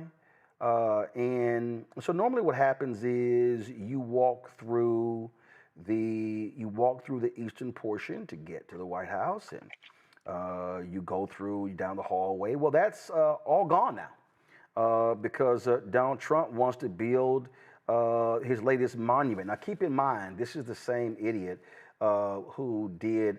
You want to talk about some pathetic stuff? Remember the wonderful Rose Garden that was built by Jackie Kennedy? Well, Donald Trump eviscerated that and just paved over the Rose Garden because he wanted this patio very similar to what he has at Mar-a-Lago. So he's basically turning the White House into another Mar-a-Lago. That's what he's actually doing here. And you know, talk about just shameful and despicable, Omekongo, the destruction he's causing. And I'm telling you right now, I saw Joe Walsh hit a tweet. Joe Walsh said that if I was running for president, he said one of my campaign slogans would be, "I'm taking a sledgehammer to that damn ballroom and tearing that sucker down and restoring the White House to what it was before this thug arrived." Yeah, and it's one thing to have this president take a hammer to all of our institutions, and it's tragic and it's problematic, and it's all of the descriptors that we use. But to see like basically the physical hammer, being taken to an institution, a physical institution like the White House, and just tear it down, it's just really a reminder of how this man is committed to destroying everything and rebuilding it in his image. And as this man is sending billions to Argentina, as he he is taking jets from Qatar, and he's using millions of dollars. People claim they know where it's coming from to rebuild the White House while Americans are struggling in every way, shape, or form imaginable, given like what we just saw with Hakeem Jeffries. Man is a one-man representative of the Gilded Age on steroids. And I just wonder how long it's going to be before American people, are showing up regularly at the White House, in protest, driving their trailers down there, driving whatever down there, to let people know that we're not going to stand for this. But this man, we'll see, when he was in the meeting last week, over in Egypt, talking with one of the presidents, I'm going to introduce you to my son, I'll set up that meeting. The corruption is real. It's evident in everything that we're doing. But seeing him strike that hammer, like literally with that machine, to destroy one of America's institutions again so he can have a ballroom. But also, Roland Martin is also a reminder that he is somebody who does not plan on leaving the White House. And that's why he's trying to create it in Mar-a-Lago's image. Ashley, what people don't understand is that, we know the history. What happens is when they have large events there, when they have large events at the White House, listen, they just have it under a tent. They have it on the South Lawn because you're not having events all the time. No, this dumbass, he wants to go ahead and erect this building that's not going to be used all the time. That's why they typically have events in the East Room, because it can hold the folks. And guess what? If you need larger events, they erect tents, they put them up, they take them down. No, his whole deal is, now what the hell? We're going to spend $250 million of the people's money because I can do whatever the hell I want and I don't care. So he lied. He straight up lied. He lied about how it was not going to touch the White House. And I'm sure Carolyn Levitt, his chief liar, is going to defend his lying, more and more of his lying. He's only going to be there a couple more months, 3 years and a couple more months. I cannot believe he's doing this. The former presidents are probably rolling over in their graves. So, well, actually, no, wait, we do have several that are still alive. So not everybody's rolling over in the grave.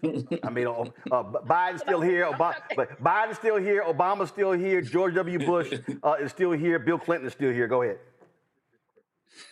Not still here, because Biden got up and said, even Vice President Kamala Harris, when they were shouting at her at her press conference, she said, "Look, I'm not your president." So everybody who's still living, they already pissed. But those who can't even say anything, the legacy that's been built, 1600 Pennsylvania Avenue, we're not supposed to do certain things. But the fact that he just does not get permission shows disrespect. Don't care. It shows narcissism. It shows just.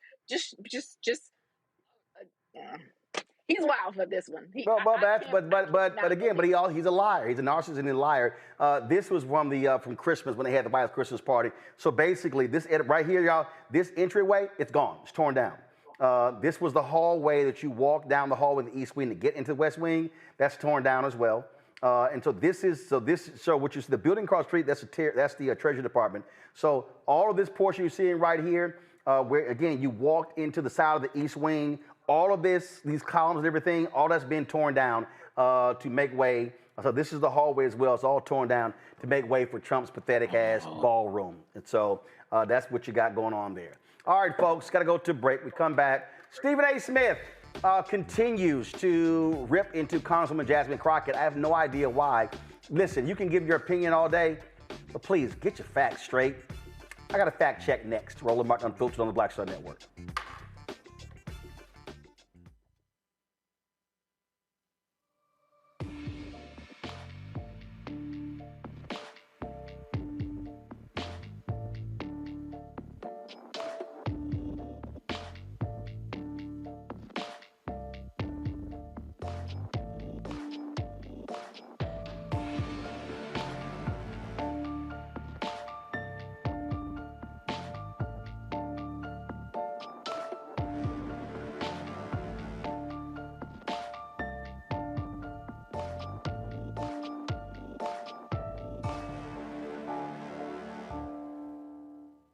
Lil Thompson with winwithblackmen.org. You're watching Roland Martin Unfiltered.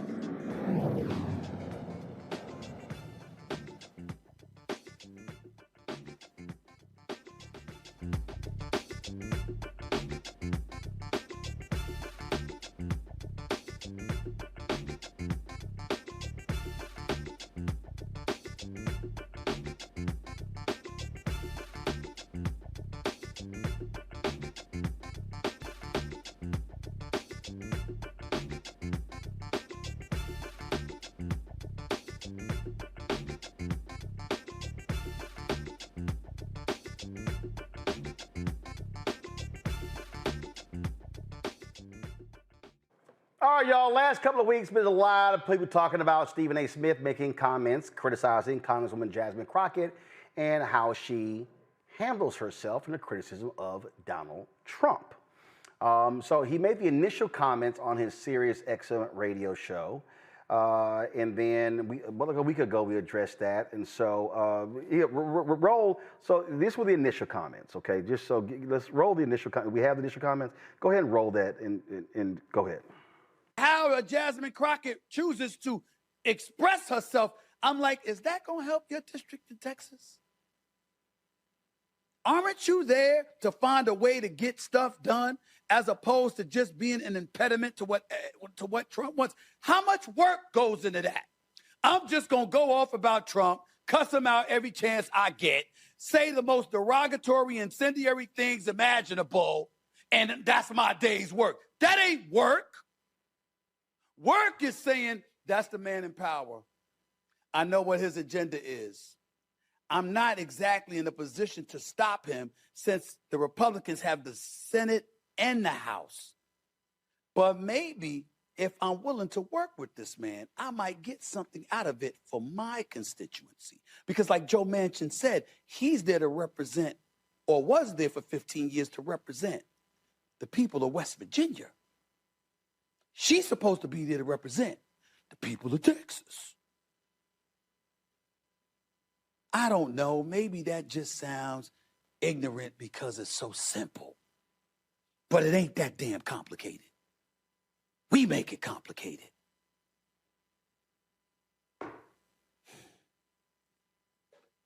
Damn, it's frustrating. It really can be. All right, two things Stephen A. said is correct. He says it's not that complicated, and it's simple. Yeah, facts are extremely simple. And he doesn't even know any of the facts. He literally has no clue what he's talking about. None. Okay, so a week ago we addressed it. So then the folks at the Pivot, they got their interview with Stephen A. And so then he decided to comment again on Congresswoman Jasmine Crockett. You know, the other day, because they said I was insulting Jasmine Crockett. Why you got to call out the sister? Because the sister's the one sounding like that. I know she's intelligent. I know she's accomplished. I know she's smart. That's not what I said. What I said was, that's not how you sounded. You sounded belligerent talking about the president. You're a representative representing the state of Texas in your district in Texas. They didn't send you there for that. They sent you there to find a way to get what you can for us while he's in office, while assisting him getting out of office so you could get somebody in there who's more favorable to my district. Same thing with AOC. Same thing with Eric Swalwell in California. Same thing with any elected official. Your job is not to go there and say, derail the president. I could do that. You're a representative. You're an elected official. You're on Capitol Hill. What are you doing? You're supposed to be working. You cannot be working if all you're saying is, I don't care what he comes up with. I'm not agreeing to it. You can't, listen, you can't figure out what, listen, he's the president. I don't like it. But damn, he gonna be here till 2028. I got 100,000, 200,000, 300,000 constituents to deal with. Let me see what I can get.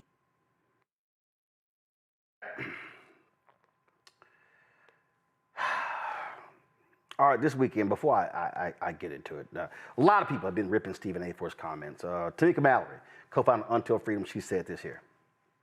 She said, black men have a question. I see a lot of great commentary from many of you on Stephen A. Smith's ignorant statements from time and time again. This time he disrespected a powerful black woman who's putting her life in danger, fighting for us. At what point will you all lead the charge to turn him off? Then Bakari Sellers made some comments, and then Stephen A. took offense to that. And here's just some of what Bakari said. What Bakari Sellers needs to recognize is, why don't you tell what the truth is? Why don't you speak about the level of resentment that you really, really have? That the American people are more willing to listen to somebody like me or the others that you mentioned rather than you, who's been doing this for years, out of South Carolina and then some. Nobody care what you... So that's a whole bunch of nonsense back and forth. And then I know what it is. I only want to show a little bit. So then Bakari speaks. Usually I ascribe to the notion that you don't roll around with pigs because you both get muddy and the pig likes it, or you never argue with fools because people who are watching can't tell the difference. But I thought it was necessary just for me to respond and be extremely clear about my issue. And Stephen, is this. I utilize words like charlatan because you use your platform, one that you've grown with great success, a very large platform that people listen to. But you use your platform to tear down the people who are actually in our communities doing the work. That is all right, so you can go to social media, you look at Bakhar's full response, okay? See, but I'm not getting to the name calling and getting all this sort of back and forth. I deal in facts. And this is what I've said. I've said this to Stephen A. himself, that Stephen A., you need to deal in facts. If you're going to get out here and start saying stuff, at least be factual. So in the pivot clip, he talked about that Congresswoman Jasmine Crockett was there to represent Texas. No, he's wrong. Congresswoman Jasmine Crockett represents the 30th Congressional District. That's just the district. Now, in the same comment, Stephen A. said that Jasmine Crockett said that Jasmine Crockett represents 100, 200,000, 300,000 people. No, Stephen A., you're wrong. Go to my iPad.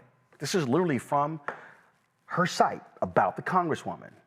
Home to over 750,000 North Texans, Texas's 30th Congressional District is a vibrant community in the heart of the Dallas-Fort Worth Metroplex, featuring both Dallas and Tarrant counties. Stephen A., you said 100, 200, 300,000. No, it's 750,000.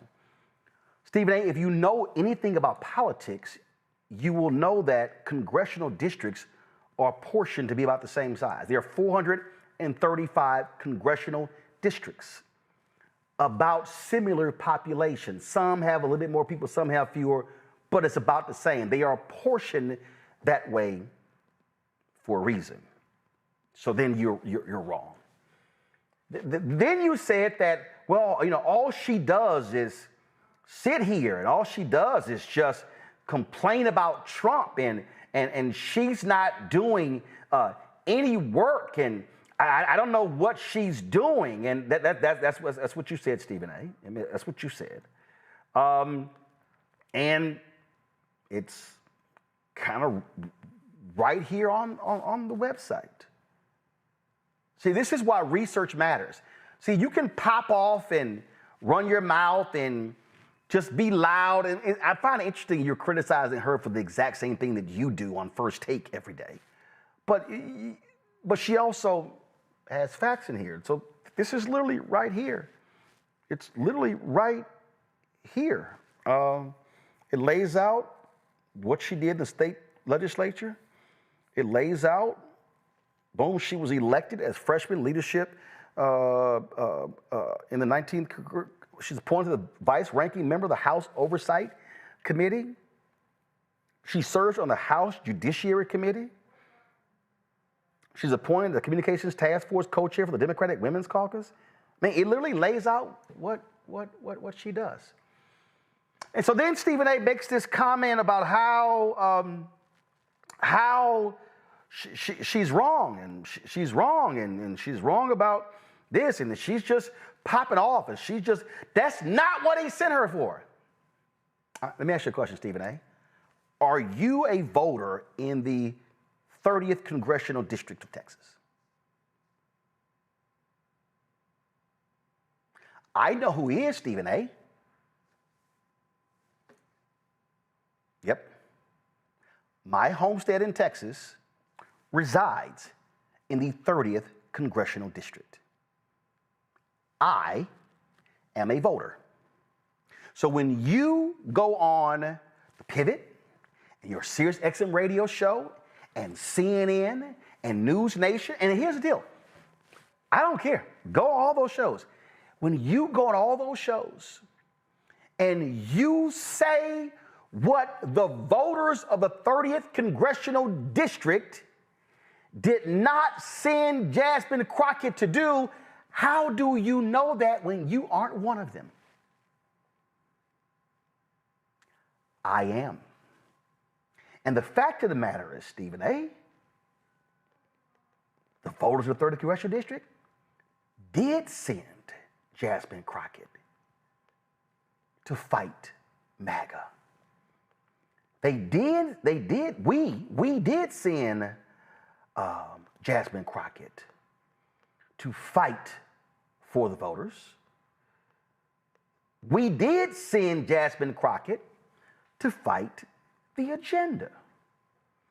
Now it's very interesting when you go on television and you sit here and proclaim what the voters of District 30. Okay, Stephen A., this is a fact. This is the results from the November 2024 election. Jasmine Crockett received 84.9% of the votes cast, Stephen A. Where I come from, Stephen A., that's called a resounding victory.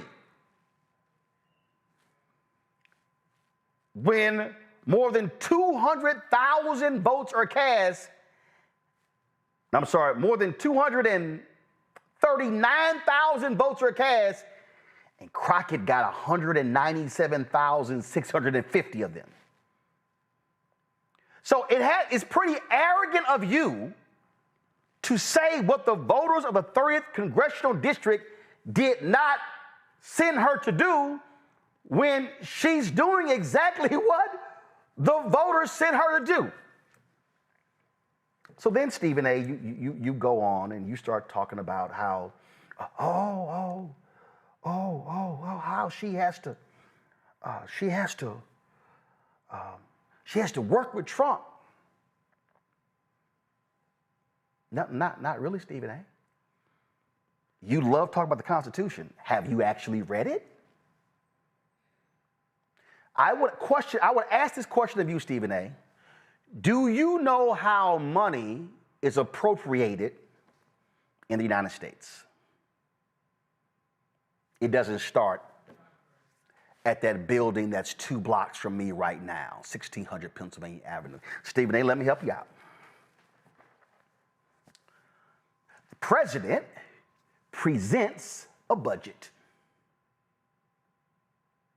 Congress is under no obligation, Stephen A., to respond to the president's budget. Do you know why? Go to my iPad, Anthony. It is called the Appropriations Clause, Stephen A. In the United States Constitution, Stephen A., it states that anything dealing with money must originate in the U.S. House of Representatives. The U.S. House, not the White House. So when you go on and on and on talking about how she's got to work with this man, no, she doesn't, Stephen A., because he doesn't appropriate money. The House does. And when a bill passes the House, Stephen A., it goes to the Senate. And then the Senate could very well pass their own bill. And if they do, the Senate and the House go into conference. They have to reconcile the bills. Once they reconcile the bills, the House revotes, the Senate revotes, and if passed, it goes to the president for a signature. Now, Stephen A., you said that she needs to work with him. You don't know jack about how things work in the House, Stephen A. You said, oh my God, she got to work with him. Okay, that's interesting. Here's an actual letter. See, what I did, Stephen A., was instead of running my mouth, I actually called. I did research. And this is a letter that was sent May 11th, 2023. This was under Biden. And this is a bipartisan effort between Republicans and Democrats to deal with a particular project in Texas. It's dealing with ARPA-H. Look at this. We write to express our strong support in the selection of Texas as ARPA-H's customer experience hub, with Pegasus Park in Dallas serving as the site for physical office space. This right here, Stephen A., is a bipartisan effort. Oh, Stephen, do you see that? That's the signature of Jasmine Crockett. On the right side is the signature of Kay Granger, unfortunately, who has dementia now, no longer a member of Congress. See, Stephen A., the reason I'm quite familiar with Kay Granger, because I covered City Hall in Fort Worth when she was the mayor. And so here's an effort where Jasmine Crockett worked with a Republican from Tarrant County, Texas, to secure this project. That's called working across the aisle. Operative word there, Stephen A., is working. You question, she's just there running her mouth. March 6, 2024 press release. Crockett secures $10.4 million for local projects in first package of government funding for fiscal year 2024. Representative Crockett championed funding for 11 projects that would directly benefit Texas's 30th congressional district under this bill.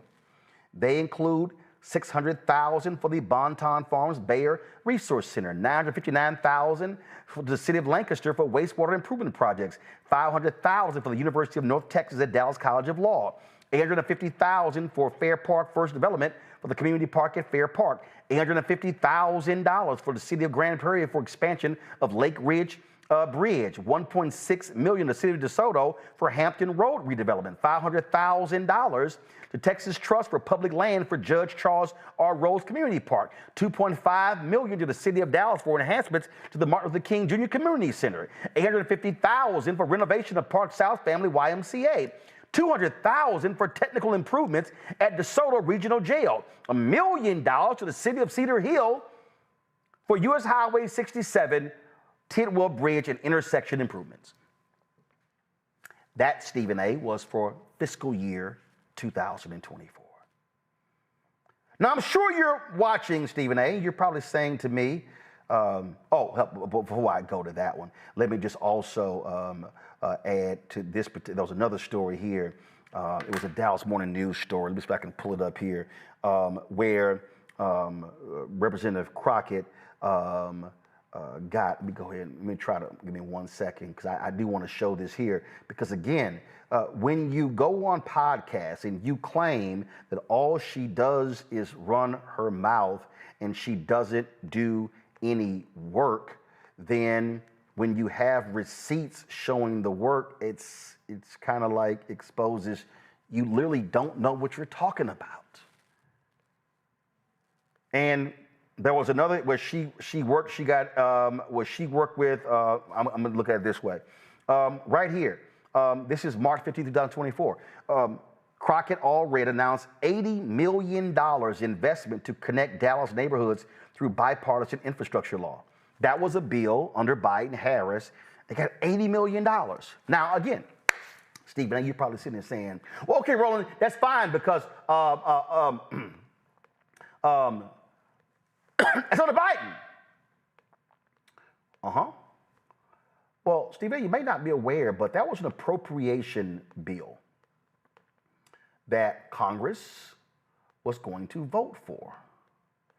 And Trump ordered them not to vote for it.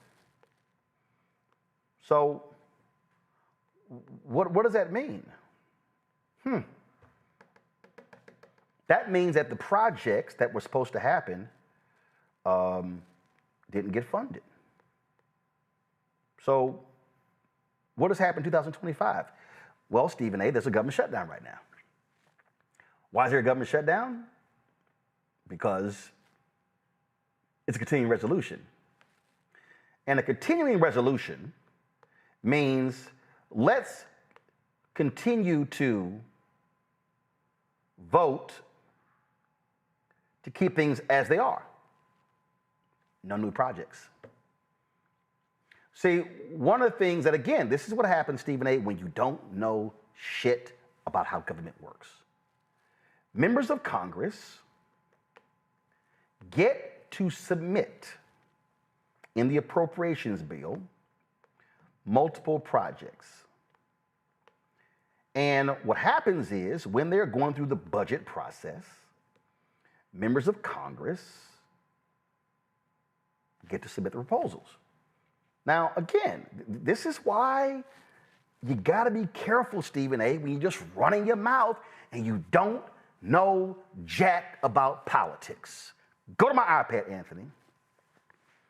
In the U.S. House of Representatives, each member of Congress, each member, that's 435, Stephen A., Republicans and Democrats, they are allowed to submit a maximum of 15 community project funding requests, CPF, also known as earmarks, during the annual appropriation process.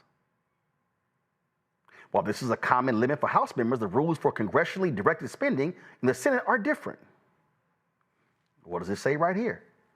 Each member is capped at 16.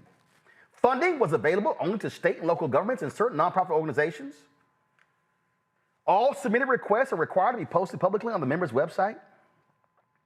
And it details all these different things. Well, Stephen A., the problem is the House hasn't voted on the appropriations bill.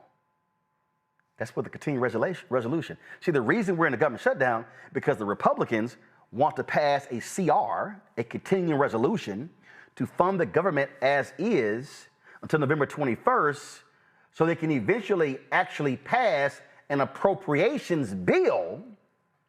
So when you say she's just popping off criticizing Trump, well, Stephen A., the Republicans, Speaker Mike Johnson, has had the Democrats for 72 of the last 84 days not in session. Okay. So when you say, how many bills has the House passed in 2025?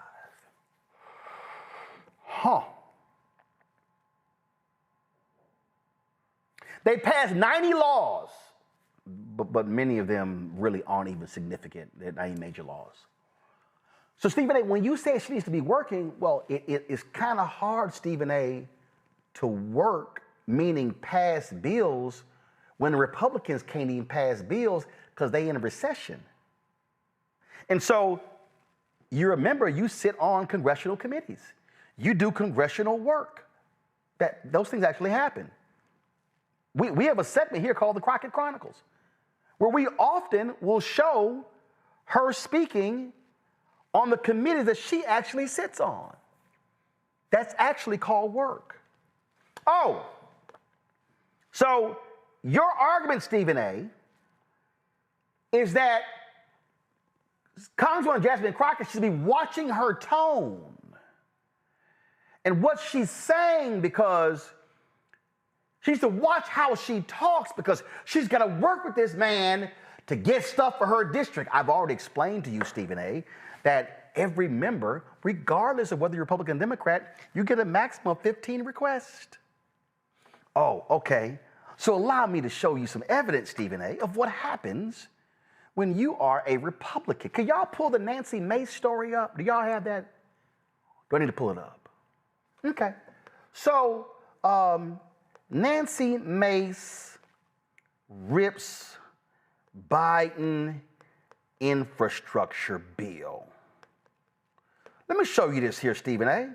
Nancy Mace is a Republican out of South Carolina. Nancy Mace ripped it as socialist. She called it, she trashed Biden. She did all this sort of stuff. I mean, she dogged Biden all the time. And man, she was just, oh my God, it was just going on and on. Oh, Senator Tommy Tuberville, Stephen A., was just dogging Biden. This is just spending too much money. He was just going on and on and on. They were trashing Biden, Harris, left and right. But what happened, Stephen A., when the bill passed? Because Democrats had votes and Biden signed it. What happened? Go to my iPad, Anthony. GOP celebrates vital infrastructure investments they voted against. So, Stephen A., the very same people who badmouthed, dogged Biden, Harris, said this was socialism, said it was wasteful spending, they just said all kind of stuff. Oh, my God, they start taking credit for the money. You think I'm lying? Oh, look at this.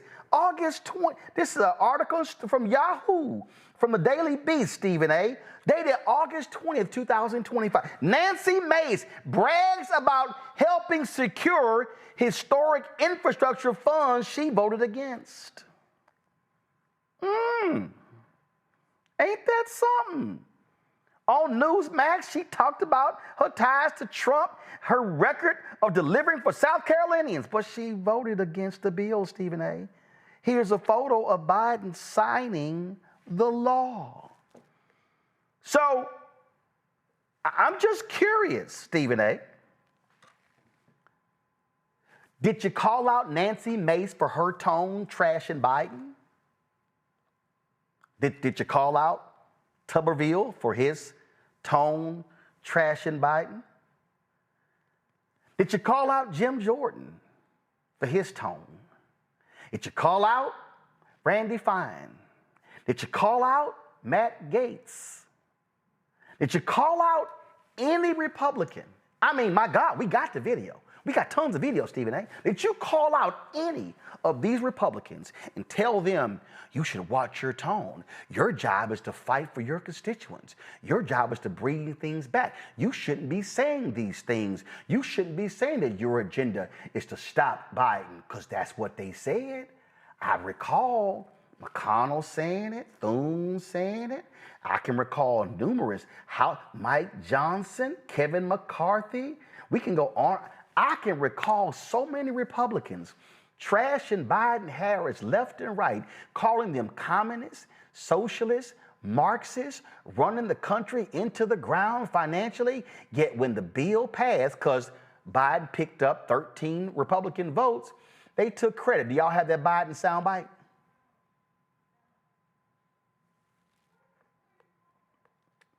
See, so Biden called out the Republicans. Biden called them out. He called them out, said, for taking credit. But again, I'm just trying to understand. Did Stephen A. call out any Republicans for the vicious language they used criticizing Biden, but then taking credit when the money starts showing up? What is the point I'm making here? The point I'm making here is real simple, Stephen A. You literally don't know anything about Congress. You know nothing about how the House works. You know about basketball, NFL, all sort of stuff like that. You don't know anything about this. You've done no research, Stephen A. You've done no studying. You can't even get the most basic fact correct, which is how many people she represents in the 30th Congressional District. You can't even get that right. And so here's why you get criticized. Because you pop off not knowing what you're talking about. And so you're trying to tell her how she needs to work with Trump when she doesn't work with Trump. In fact, she doesn't even meet with Trump, Stephen A. Trump meets with Democratic congressional leaders. Who is that? House Democratic leader Hakeem Jeffries. Senate Minority Leader Chuck Schumer. That's who deals with Trump. They deal with leadership. So if you're going to criticize Jasmine Crockett for her tone and how she's not doing her job, are you going to tell your audience on Sirius XM, and when you go on News Nation, and when you go on CNN, and all the rest of these places, are you going to tell them what she actually accomplished? Are you going to bother actually talking with a voter of the 3rd Congressional District? Because I'm one. My dad's one. My mom's one. My sister's one. Her daughter's one. The neighbors are voters. I could get you 100 or 200 or 500 to talk with.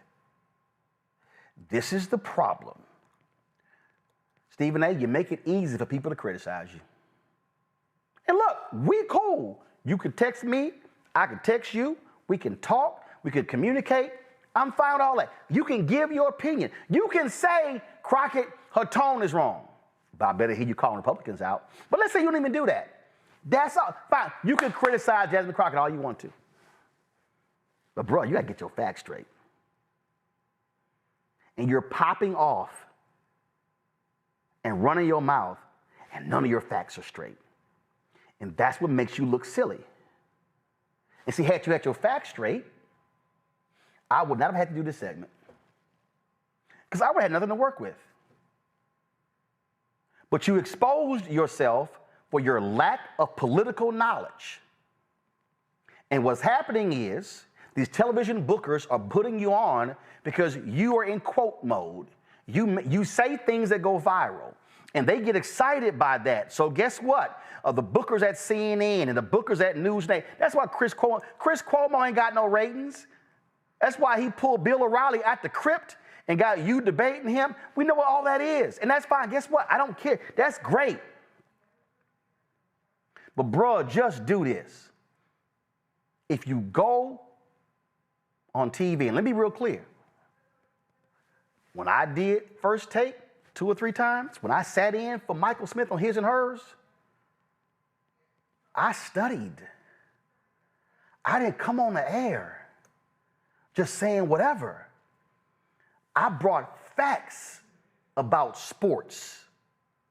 So if I can do some studying about sports and speak from a factual base, bruh, you need to do the exact same thing.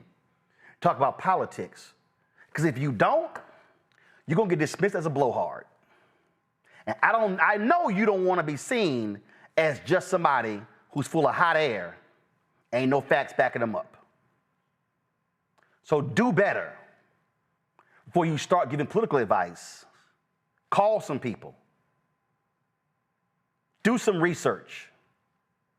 But stop saying stuff that's factually incorrect. We'll be back.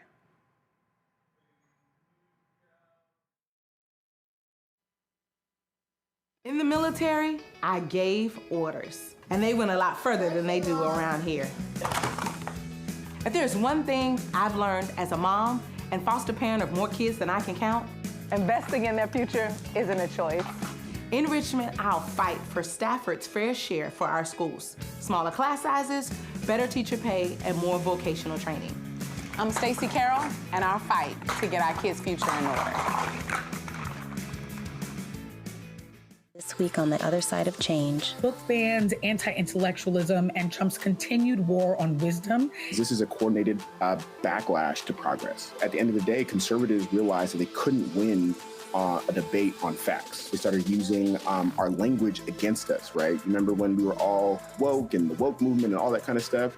Now everything is anti-woke, right? When we were talking about including diversity, equity, inclusion, and higher education, now it's anti-DEI. All this are efforts to suppress the truth because truth empowers people. You're watching The Other Side of Change only on the Black Star Network. This is Eric Dickerson, and you're watching Roland Martin Unfiltered.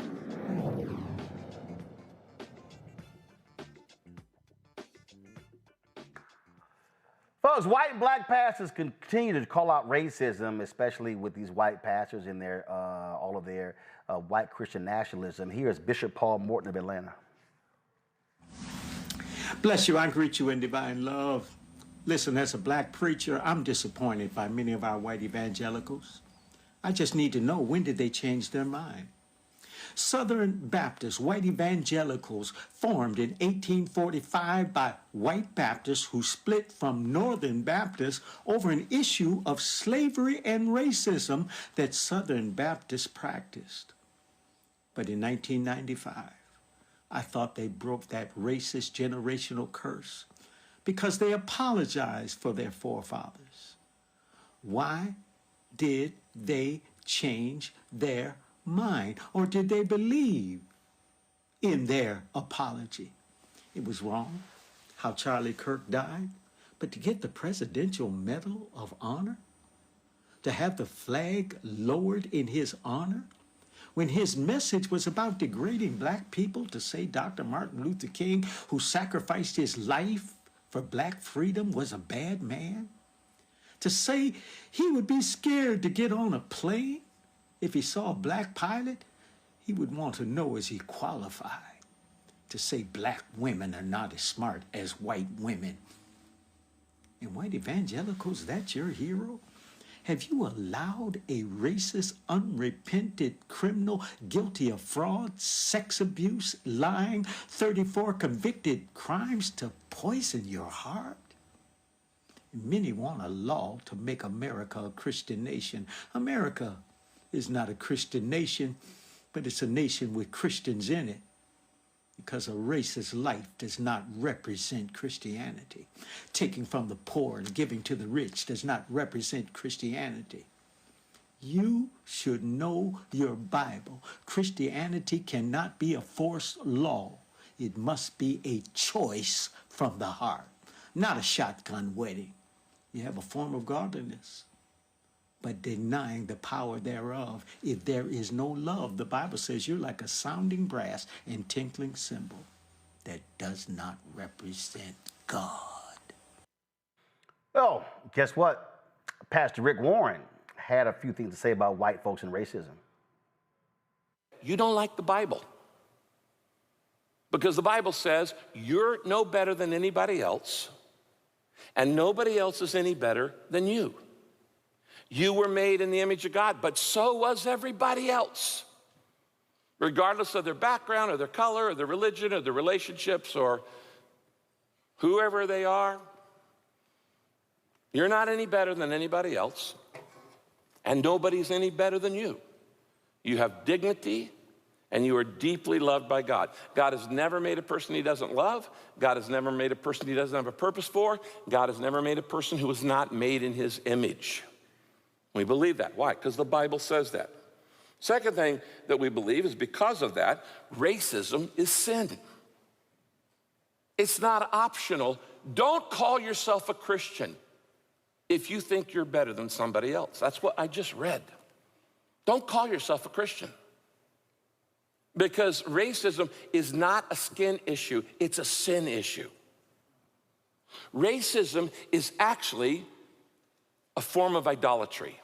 It says, I know better than God, and I can choose who's good and who's not. No, you're not. You can't do that, because you're not God, and I'm not God. And so we, in this church, reject all bigotry, all white supremacy. We reject all prejudice. We reject all racism. And so let me just try to be as clear as I can if you're new to Saddleback. If you think prejudice, racism, and bigotry is okay, you're not going to like this church. You're not going to like it for 3 reasons. First, you're going to have a problem with me as the pastor, because you're not going to like what I say, because I'm going to teach what God says, not what you like to hear. And so you're going to have a problem with me. Now, that was in 2017, responding to the racist murderer Dylan Roof. Now, in 2020, David Platt, the pastor of McLean Bible Church in Virginia, talked about his struggles with racism as a white pastor. There are members and pastors of this church who've made great sacrifices to be here because they're committed to a multi-ethnic community. And so I just want to say from my position, I want to sacrifice more of my preferences as a white pastor. I need to grow in my laying aside of preferences for members of this body because I want Christ to be exalted through increasing diversity in our leadership and our membership. On a related note, I do not want to speak from the Bible on issues that are popular among white followers of Christ while staying silent in the Bible on issues that are important to non-white followers of Christ. That's not faithful pastoring. I actually read this week how studies have shown that white church leaders are less likely to speak and act prophetically on race issues because white church leaders have more to lose when they do. Basically, if you want to draw a crowd in general, stay away from racial issues. And if you want to draw a crowd of white people or black people or this type of person or that type of person, then stay away from saying any one of those types of people is part of the problem on racial issues. Because the reality is people mainly want to be comforted when they come to church. And as people, we're naturally drawn to that which brings the most benefit with the least cost. So if you give people a choice between the church of comfort and the church of comfort, but you need to make sacrifices to change your life, people will choose the church of comfort most every time. Which is why we've designed so much of the church culture the way we have today. And it's why we're so prone not to talk about issues that are uncomfortable to us. And I just want us to see that the Bible doesn't give us that option. Like Amos 5 doesn't give us that option. We cannot truly worship God while we stay silent on injustice in all kinds of areas. And I know as a white pastor, I have blind spots. So I am part of the problem. I need friends and fellow pastors around me from different ethnicities who help me see those blind spots. And I'm committed to listening and learning and loving, laying aside whatever contemporary church growth methodology says is the best way to grow the church, i.e. ignore the issues. I want us to do the exact opposite. I want us to hear God's word clearly on these issues, and then we can trust him with the growth of his church. See, Makongo, the issue we're dealing with, and granted, this is 2020. We had Pastor Deese on talking about white Christian nationalism.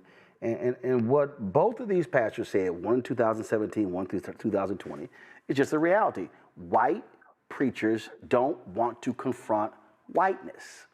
They don't want to speak to it. And so they got all this stuff today praising Charlie Kirk, but they want to look over the stuff that he said. This Paul Ingracia guy. I can't wait to hear these white conservative evangelicals call out this man saying, "Oh, I got a Nazi streak." I can't wait to hear him call it racism. They're not, because they prefer his conservative views over his racist views. And some of them actually like both. Yeah, that's real. That's real. And I really feel like at the end of the day, seeing some of these pastors speak up is extremely important because the way that Trump is looked at as some type of messianic figure and the way that these evangelicals have used him as a vessel to get so many of their other policies initiated, I feel like that is starting to resonate with some other, white members of the clergy, and they're starting to speak up.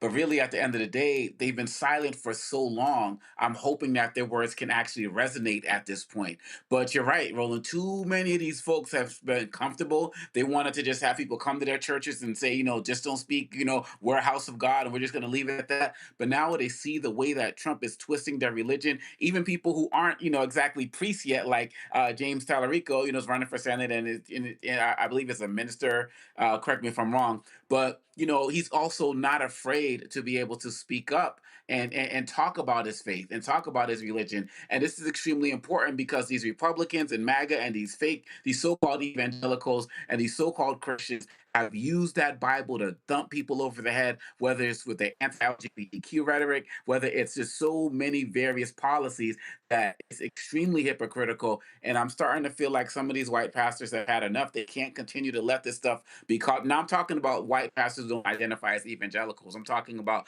other folks who are out there in this space, and it's extremely necessary. It can't just be the non-white pastors, the non-white members of the clergy who are calling out the hypocrisy of these evangelicals. That's not going to be the way to go forward. We need solidarity on this, and I'm glad some are finally speaking out. But more need to speak out. Ashley, pure and simple. Christians battle sin, not skin. He was brave for making a similar statement because it's so apparent that these white pastors really just wanted growth. And then now, I mean, everybody wants to have this mega church, but now, like you said, they're standing up and they're fighting it. I mean, I'm glad he admitted, I mean, it's 2020, so you admitted your blind spots, but how does he feel now in 2025, right? But yeah, it's just Christians battle sin, not skin. It's interesting. Well, bottom line is truth has to be spoken. Folks, that's it for us. We're going to reschedule our breast cancer awareness guest. I went long with the Stephen A segment. Some stuff just needs to be said. So, Ome Congo, Ashley, I appreciate y'all being on today's show. Thank you so very much. Folks, tomorrow we're going to be live in Fredericksburg, Virginia. That's right, for our second town hall, Our Voices, Our Vote. We look forward to being there. That's right, Vision Community Church live at 6 p.m. Doors open at 5 o'clock. I'd love to see y'all there. We'll be broadcasting live. More candidates will be on the show. And so we look forward to that. So we're going to have a great time. So we're live again on the road tomorrow. Vision Community Church, Fredericksburg, Virginia. Folks, if you want to support the work that we do, please do so. Join our Bring the Funk fan club. Your dollars are critically important for our success. We ain't got millionaires and billionaires cutting us checks every single doggone month, but every week. But this is what we do. We do the work. And so we cover the stuff that other folk don't want to touch. And so you want to join our Bring the Funk fan club. You want to use Cash App, use the striped QR code. You see at the bottom left-hand corner. That's for credit cards as well. PayPal is R Martin Unfiltered. Venmo is RM Unfiltered. Zelle, Roland at RolandSMartin.com. Roland at RolandMartinUnfiltered.com. Checks and money order. P.O. Box. First of all, make it payable to Roland Martin Unfiltered. P.O. Box 57196, Washington, D.C. 2003 7-0196. Download the Black Star Network app. Apple phone, Android phone, Apple TV, Android TV, Roku, Amazon Fire TV, Xbox One, Samsung Smart TV. Be sure to get a copy of my book, White Fear, How the Browning of America is Making White Folks Lose Their Minds, available at bookstores nationwide. Be sure to get our Black Star Network gear. That's right, Black Star Network gear at shopblackstarnetwork.com. That's right, our T-shirts.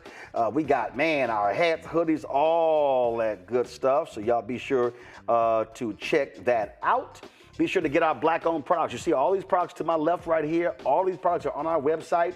You see it, you name it, our backpacks, our toilet paper, chips, skin care, you name it, all these products available at shopblackstarnetwork.com. And see, when you support these products, you're also supporting blackstarnetwork.com because we get a portion of these proceeds. And so it's really, really, really important. I certainly appreciate if y'all go to shopblackstarnetwork.com, shopblackstarnetwork.com. Check it out.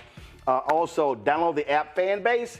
Be sure to get the app, download it, and all you want to invest, go to startengine.com/fanbase, startengine.com/fanbase. And let me shout out my alpha brother James Edmond, Delta Xi chapter. He sent me, he said he met me in St. Louis.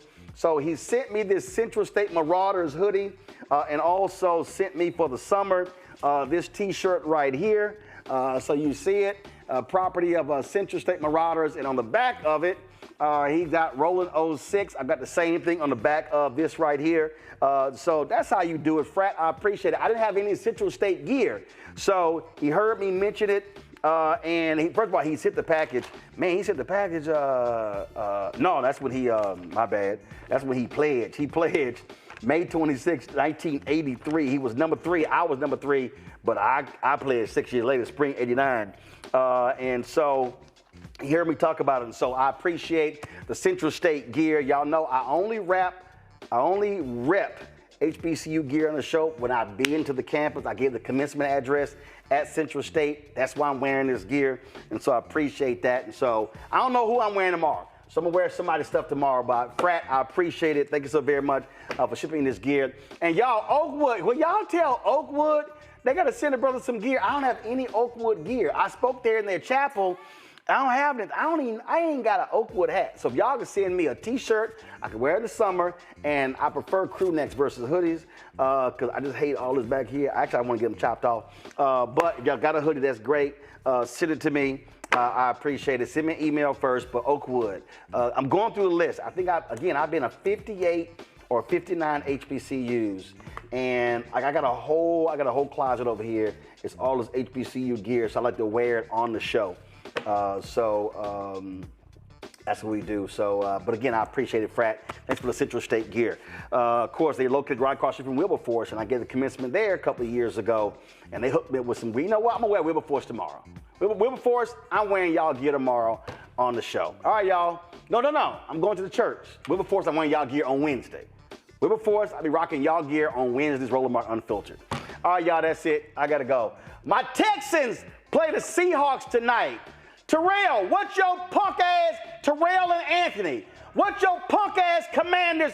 Y'all had one job. Y'all got one job twice a year. Beat the Cowboys. Y'all look pathetic yesterday, letting the Cowboys run up 44 points on y'all. Yeah, I know you ain't have your number 1, 2, and 3 wide receivers, but damn, your running game sucked. You made them look like world beaters. Yeah, guess what? I ain't getting no text messages this week from Terrell and Anthony talking all that trash.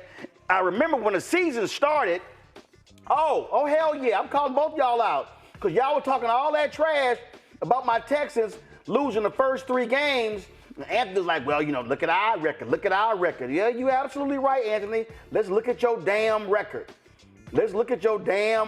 Y'all awful. My Texans are 2-3. We playing the Seahawks tonight. We beat them. We gonna go to 500. Let's see here. What are y'all? 3-4. Oops. Look like Anthony. 3-4 and 2-3 is the same. And now Anthony talking about it's too early. He don't want me to put them text messages he had from 2 weeks ago. Yeah, it's amazing how him and Terrell were real quiet. They were real quiet over the weekend. Not Terrell saying where the Super Bowl at. Terrell, your ass wasn't even born the last time y'all won a Super Bowl. Let me go. I'm going to see y'all tomorrow. Holla!